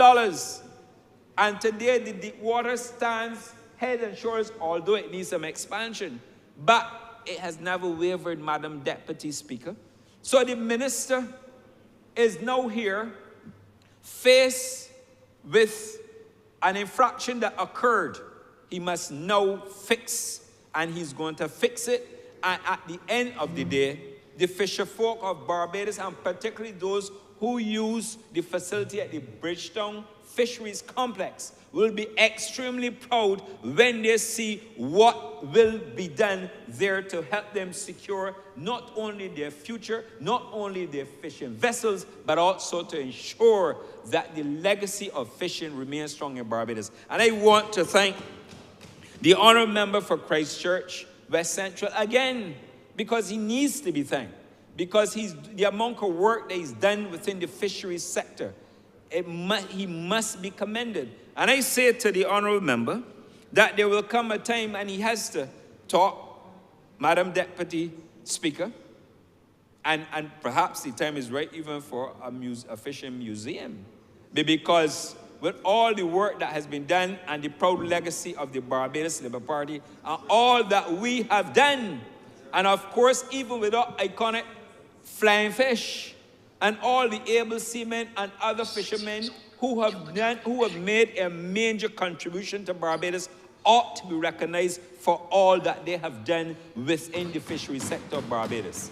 And I say to the minister that the fisher folk must thank you for not only the business interruption benefit that you provided them, not only with all the financial assistance, but all the work that you have done within the Division of Fisheries to ensure that you create a sustainable future for fishermen. And that is what, in part, this bill is about. This is not only about building out opportunities for advancement, but it's also thinking about how sustainable we can and should be as a people in Barbados. And this sector, a very powerful sector in my view, because not only does it feed the population, not only does it allow for us to engage in advanced commerce, but what it does, Madam Deputy Speaker, is that it allows Barbadians to lay claim of a famous legacy. And I say to honourable members, and I will wind up, Madam Deputy Speaker, because I didn't intend to delay the House unduly, but it must be said. It must be said. And if any member decides to come in here and to criticize the efforts of what have been done, then in effect what they're doing is that they are criticizing the fishing sector. But if you come in here and say that you object to anything that was done in the Division of Fisheries insofar of the recovery efforts, then it is to say that you are not supportive of the fishing community, you're not supportive of the fishermen, and by extension, you have no vested interest in ensuring that the fish, that the fishermen go there and catch and bring to shore to help us not only with our dietary requirements, but to ensure that we can also even engage in exports and earn even more money from this sector. So I say, have no fear. The fishing folk, the Barbados Labour Party has always been there with you. The Barbados Labour Party will continue to be there with you. Any responsible government owes it to the fisher folk of Barbados not only to build sustainability, not only to build resilience, but to ensure that we carry forward the good work.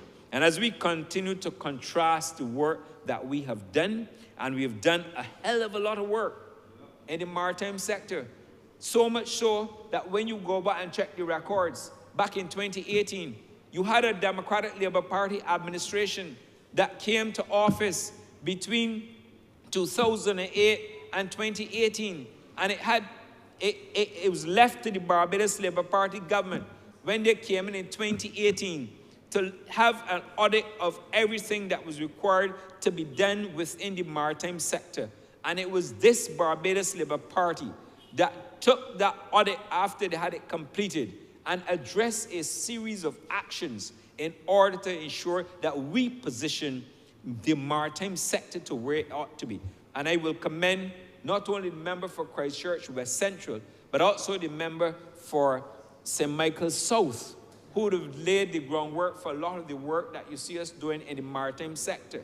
And there are several, and even though we've passed almost 9 bills debated in this chamber last year, another one earlier this year, but more to come, Madam Deputy Speaker, because when you look at the record of legislation, when you contrast the record of the Barbados Labour Party in terms of its legislative agenda in respect of maritime, and you cross-examine the record of the Democratic Labour Party, then certainly, Madam Deputy Speaker, you can say there's absolutely no comparison whatsoever. And that is the difference between a government that comes to work and work hard on behalf of its citizens versus those who would prefer to just utter some words in the hope that they will get a few votes, Madam Deputy Speaker. So therefore, we will go forth with faith, we will go forth with conviction and courage,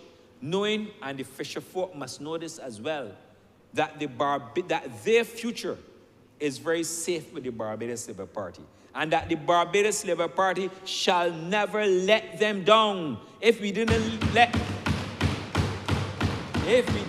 them down back in the 1940s and 50s, it will be a shame if we do so now, and we have no intentions of doing so. So I say to you, Madam Deputy Speaker, I say to this chamber, I commend the bill. I thank the minister and his team for the incredible hard work. I thank the officers at the Chief Parliamentary Counsel's office and the Attorney General's chambers for all the hard work that they have done, not only in respect of this bill, but also other bills from the maritime sector that will continue to create that niche for Barbados. So I commend this bill, and I want to say, Madam Deputy Speaker, that the fisher folk can be rest assured that they are in safe hands with the Barbados Labour Party, and they need not look elsewhere. I'm obliged.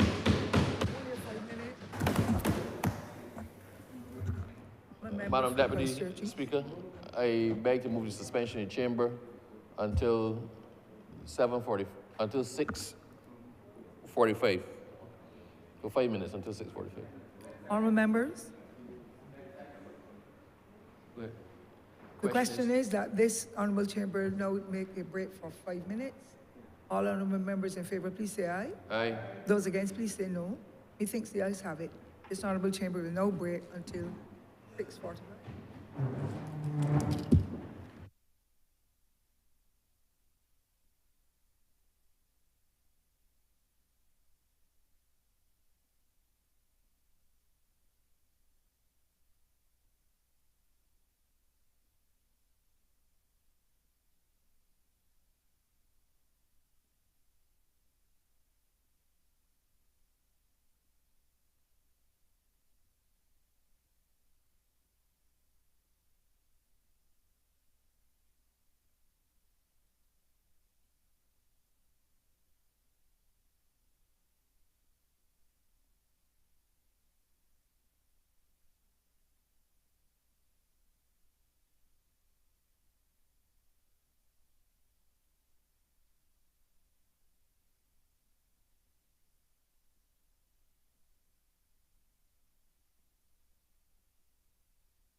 First, this session is resumed. Madam Honourable Deputy Member Chair. for Christchurch West End. Madam Deputy Chair, thank you. We had a long, exhausting day. As I say thanks to you, I also want to say thanks to all those honourable members who contributed today. The debate was indeed intense, it was informative, and it realized what it was supposed to do in terms of having meaningful discussions about those persons who we said from the inception that we will ensure that they don't only see the colors of blue, but they can recognize other softer colors as it relates to the visual spectrum. And I want to say today that there's one maxim that I want to start out with. The heart that gives thanks is a happy heart. I want to say I have a happy heart. The 4 happy chambers today, after listening to the debate.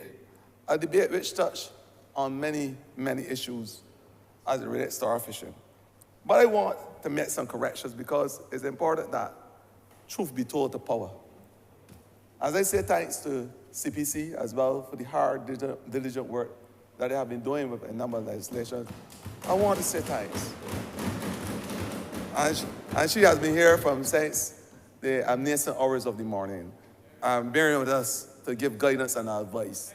I also want to thank the Permanent Secretary who is here in the ministry, the Chief Fisheries Officer, and the entire staff and those fisher folk who came out in support of this legislation.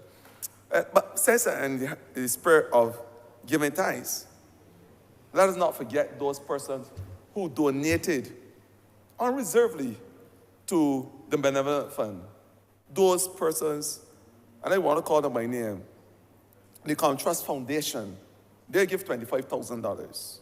The government of Dominica, I want to say thanks on behalf of the government of Barbados to the government of Dominica for giving to the Benevolent Fund $737,028.30.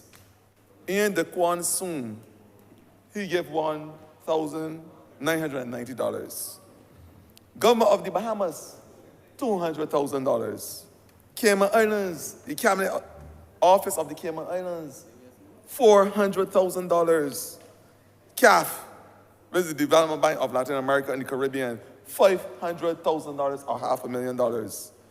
The Rwanda High Commission, $619,731.04. And Rubis, the gas station as we know it, $5,000, a grand total of $488,749.34. Those persons give willingly.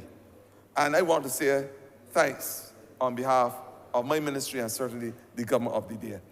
There was a question from the Member of Parliament, the Honourable Member for Christchurch South, about the legislation in terms of where aquaculture should be placed. And I want to remind that member that since the inception of the legislation, the Act, in 1993, aquaculture was placed in the belly of the Ministry of the Blue Fisheries Division under the Fisheries Act. Aquaculture, which is the build-out, the development of anything in terms of the culturing and growth and development, production of anything in fresh water as it relates to species or animals or plants, etc.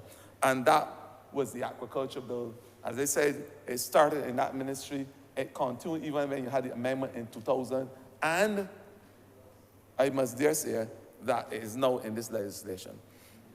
So that will bring closure to that aspect of it. And in 2016, the Honourable Member for Christchurch South, he made the comment that there were 1,100 vessels. And I suspect the comment was made in relation to how much vessels they have now. I must admit there were 1,100 registered vessels, but there were less than 300 active vessels. Today, as I speak, there are about 1,300 registered vessels, but only 312 or so active vessels. Registered vessels are vessels that are registered in the Fisheries Division, but it does not speak to those who are actively fishing. Some may be out of commission, some may be derelict, some may have been sold for whatever purpose, but they are not actively fishing. There are 312 today actively fishing, and the Member of Parliament for Christchurch South also made the point that there were 3,000 persons employed back in 2016 under another administration who were working, employed in the sector. Today, I want to say, today, the 7th of February in the year 2025 that God has given us, we have 6,000 people, double the amount, working in the fishing industry.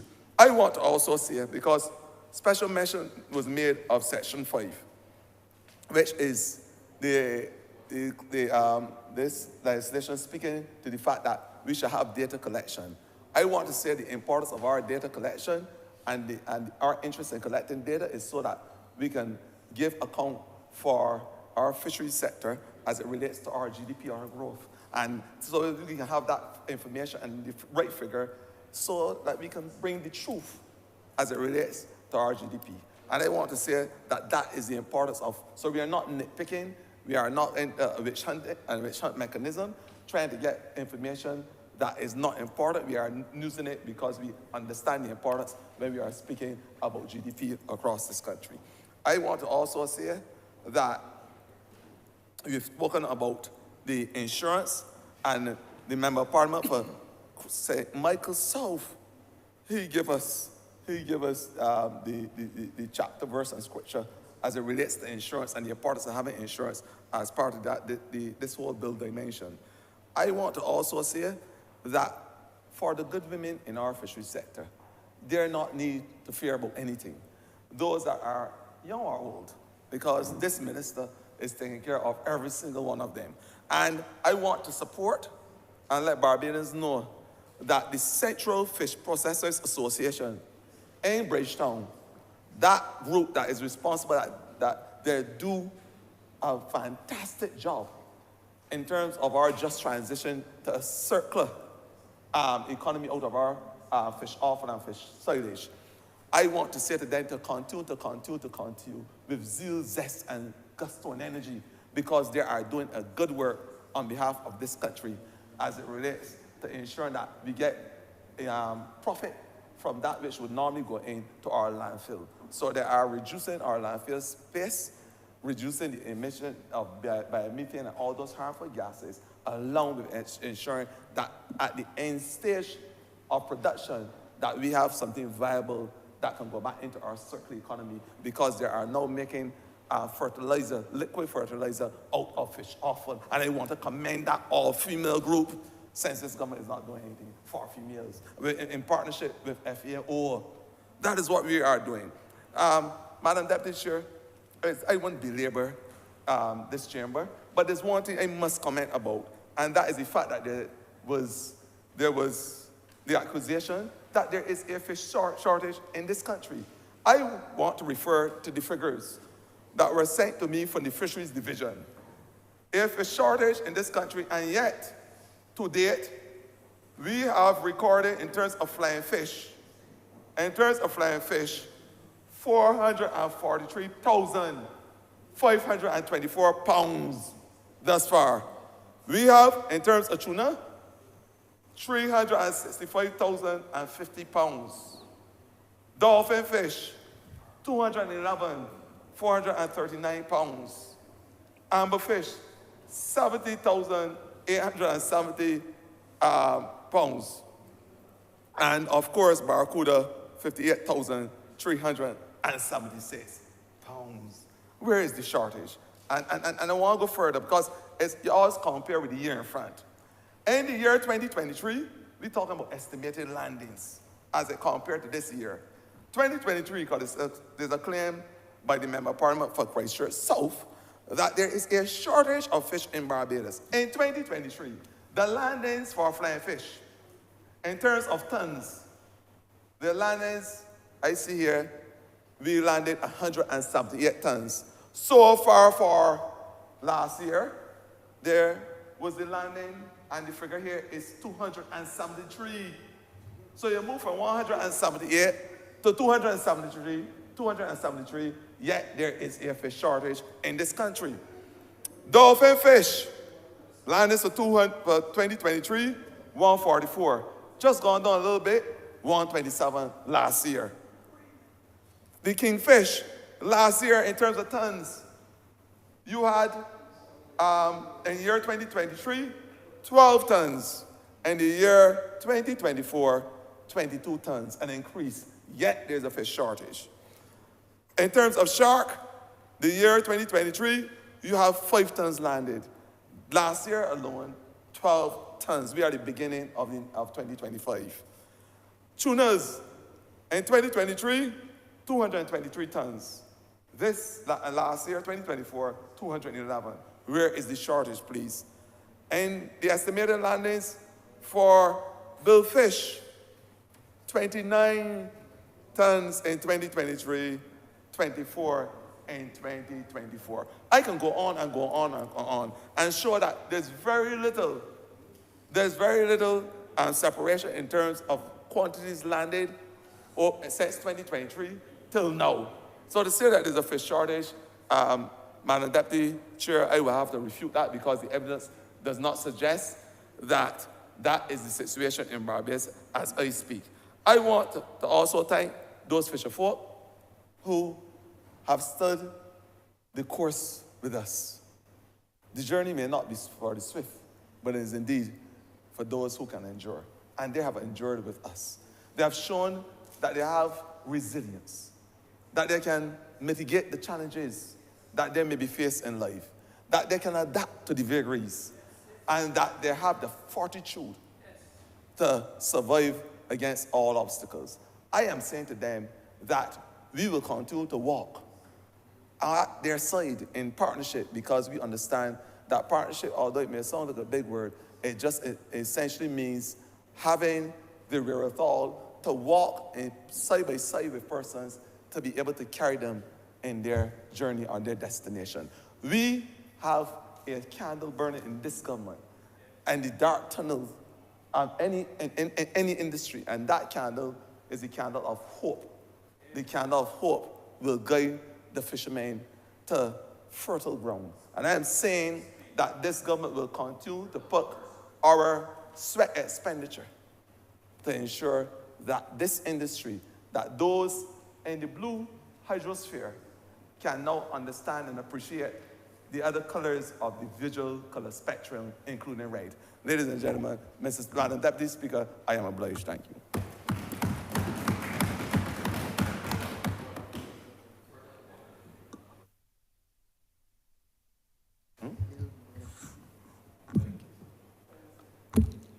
All members? I beg to move that this bill be now seconded. Read it second time. The question is that this bill be now read the second time. All those honorable members in favor, please say aye. Those against, please say no. We think the ayes have it. Madam Deputy Chair, I beg that you now leave the chamber and this house be resolved in committee. The chair, and this house will be resolved in committee. I know that you will not be mindful to leave the chamber. Question is that I don't know. Don't leave the chamber. Question is that I do now leave the chair, and this house, this honorable chamber resolves itself in committee on this bill. All honorable members in favor, please say aye.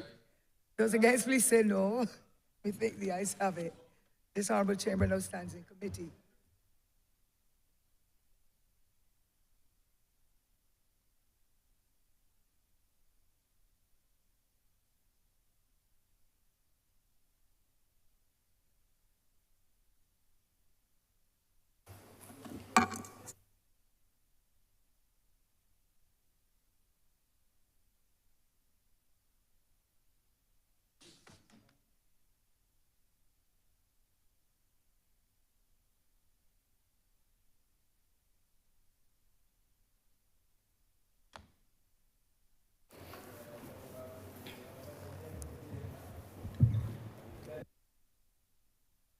This honorable house is now in committee.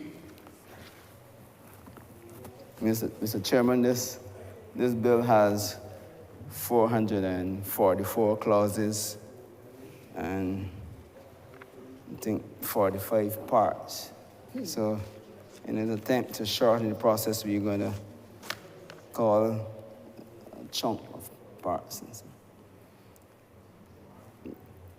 Because there's an amendment at clause 1, we are going to do part 1, clauses 1 to 4.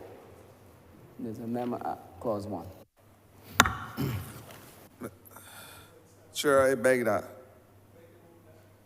to move that. Clause 1, part 1, clause, right. Clause 1 as amended, stand par.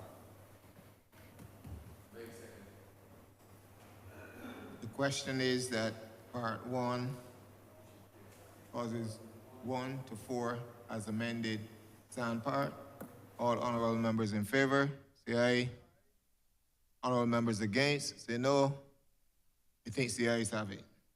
Parts 2 to 6, clauses 5 to 27.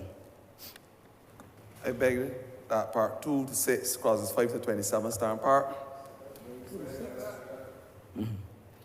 Question is that part 2 to 6. 2 to 6, clauses 5 to 27 stand par. All members in favor, please say aye. All members against, please say no. Methinks the ayes have it. Part 7 to 10, clauses 28 to 50.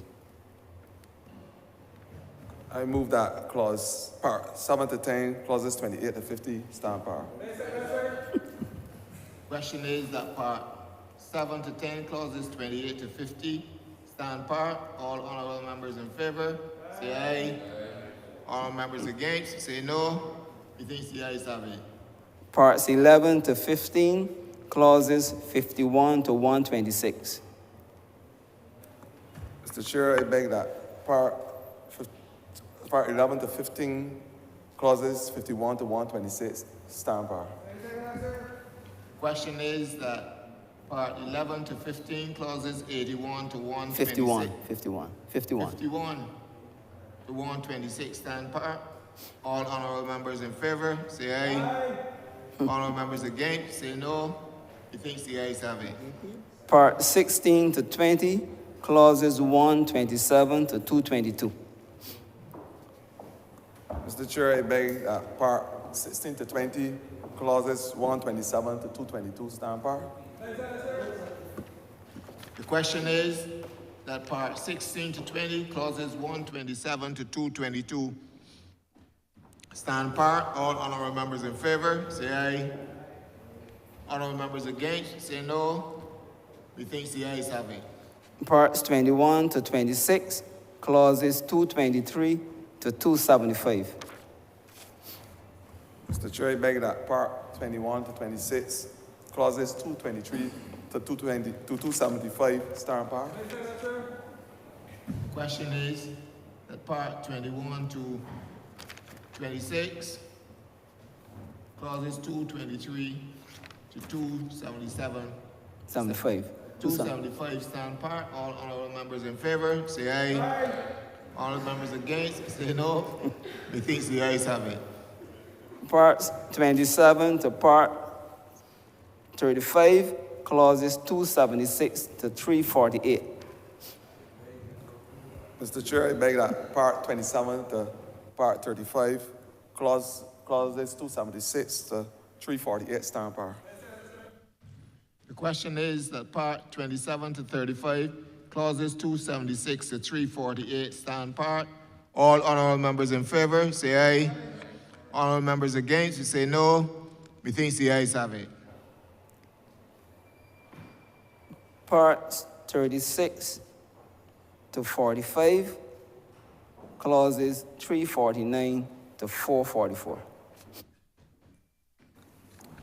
Mr. Chair, I beg that part 36 to part 45 and clauses 349 to 444 stand par. The question is the part 36 to 45, clauses 349 to 444 stand par. All honorable members in favor, say aye. Honorable members against, say no. Methinks the ayes have it. First schedule. Mr. Chair, I beg that the first schedule be the first schedule to the bill. The question is that the first schedule be the first schedule to the bill. All honorable members in favor, please say aye. Honorable members against, say no. Methinks the ayes have it. Second schedule. Mr. Chair, I beg the second schedule be the second schedule to the bill. The question is that the second schedule be the second schedule to the bill. All honorable members in favor, say aye. Aye. Honorable members against, say no. Methinks the ayes have it. Third schedule. Mr. Chair, I beg that the third schedule be the third schedule to the bill. The question is that the third schedule be the third schedule to the bill. All honorable members in favor, please say aye. Honorable members against, say no. Methinks the ayes have it. Fourth schedule. Mr. Chair, I beg that the fourth schedule be the fourth schedule to the bill. The question is that the fourth schedule be the fourth schedule to the bill. All honorable members in favor, say aye. Honorable members against, say no. Methinks the ayes have it. Report. Mr. Chair, I now wish that you do report progress, that you do leave the chair and Mr. Chair, I want to report the passing of one bill in committee with amendment.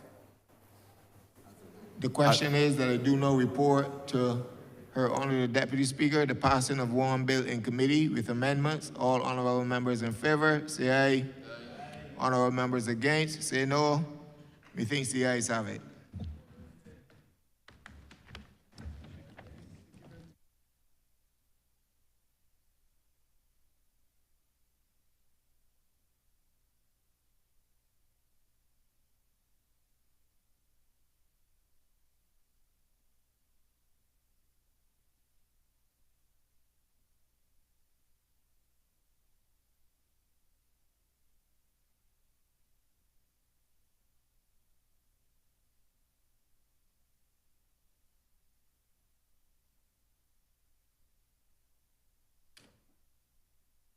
Honourable members, the chairman of committee has reported to me the passing of one bill in committee with an amendment.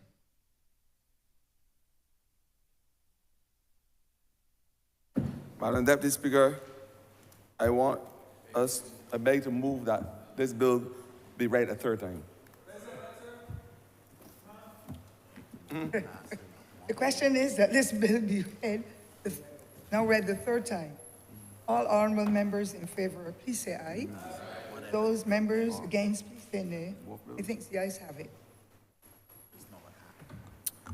Madam Deputy Chair, I want to move, I beg that this bill do not pass and be cited as the Sustainable Fisheries Management and Development Bill 2025, sorry, and the Sustainable Fisheries Management and Development.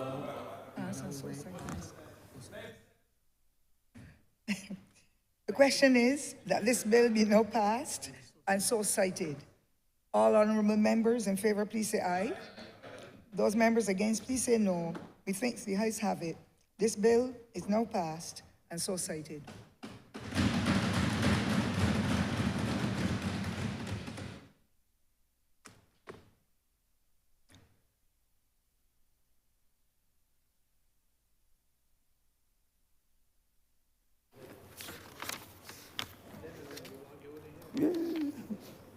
Order number 6, ma'am.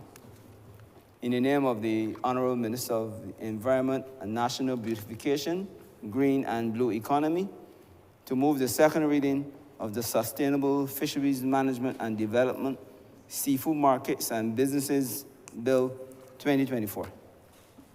Madam Deputy Chair, Honourable member. I move that this bill be read a second time. The question is that this bill be now read the second time. All honourable members in favor, please say aye. Those against, please say no. Methinks the ayes have it. Honourable member? Madam Deputy Chair, I now ask that you leave the chair and the House be resolved in committee. The question is that I don't leave the chair and the House.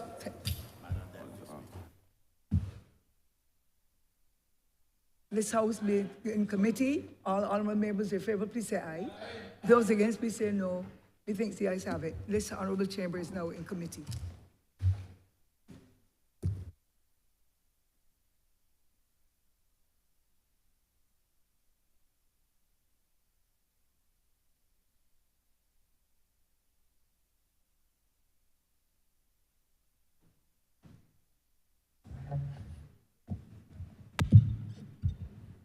This Honourable House is now in committee.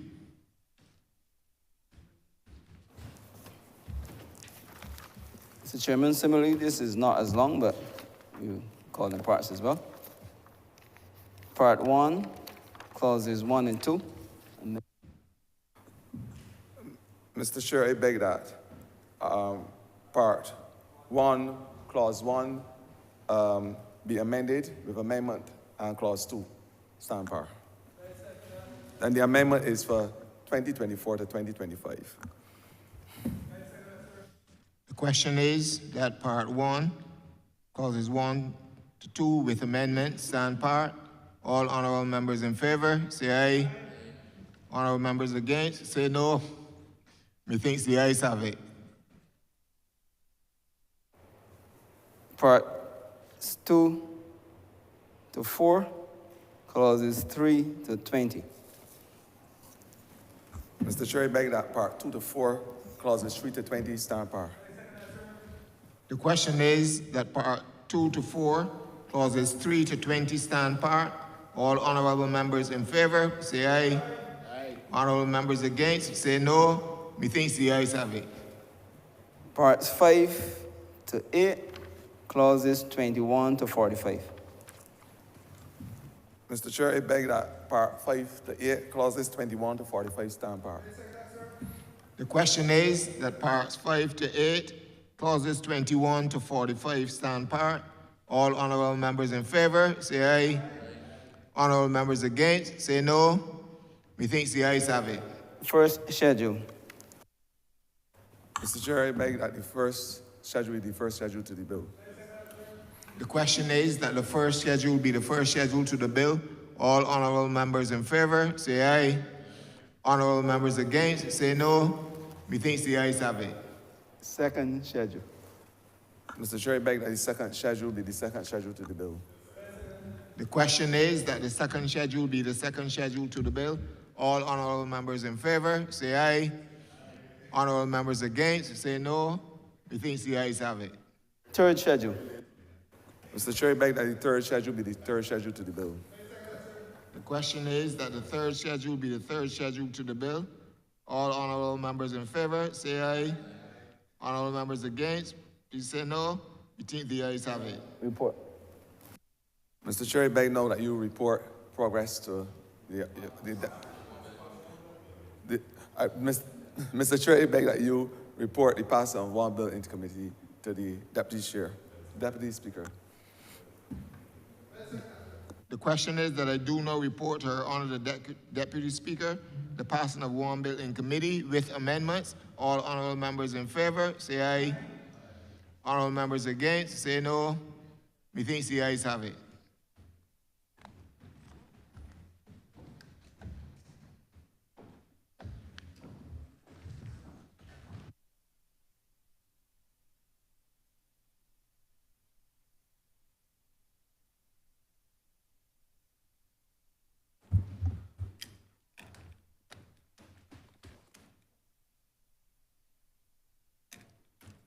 Honourable members, the chairman of committee has reported to me the passing of one bill in committee. Madam Deputy Speaker, I beg that this bill be read a third time. The question is that this bill be read the third time. All honourable members in favour, please say aye. Those against, please say no. Methinks the ayes have it.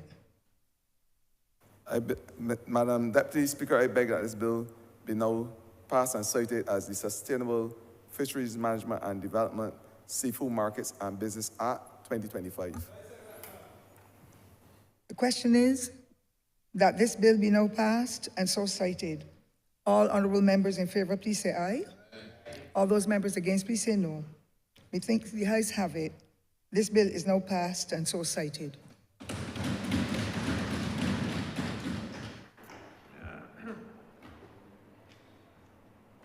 Honourable member for Christchurch East. Madam Deputy Speaker, with that, we've come to the end of the business for today. It has been a very, very long day, Madam Deputy Speaker. I'm almost curious to see the newspaper tomorrow morning. But it's been a long and productive day. We want to thank the Honourable Member for Christchurch West Central for his presentation today in what was a very technical presentation. He handled it like a master. So I just wish to congratulate him on the presentation of what will probably go down as the Adrian Ford bill. And I beg to move that this chamber be now adjourned until Tuesday, the 11th day of February at 10 in the forenoon. Honourable member, the question is that this honourable chamber be now adjourned until Tuesday, 11th the 11th of February, at 10 o'clock in the forenoon. in the forenoon. All honourable members in favour, please say aye. Aye. Those against, please say no. I think the ayes have it.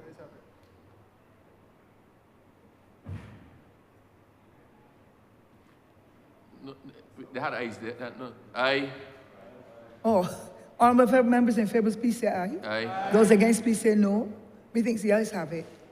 Chamber now stands adjourned. This chamber stands adjourned until Tuesday, 11th. the 11th of February at 10 in the forenoon.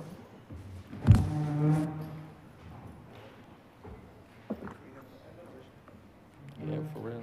Actually, Dwight.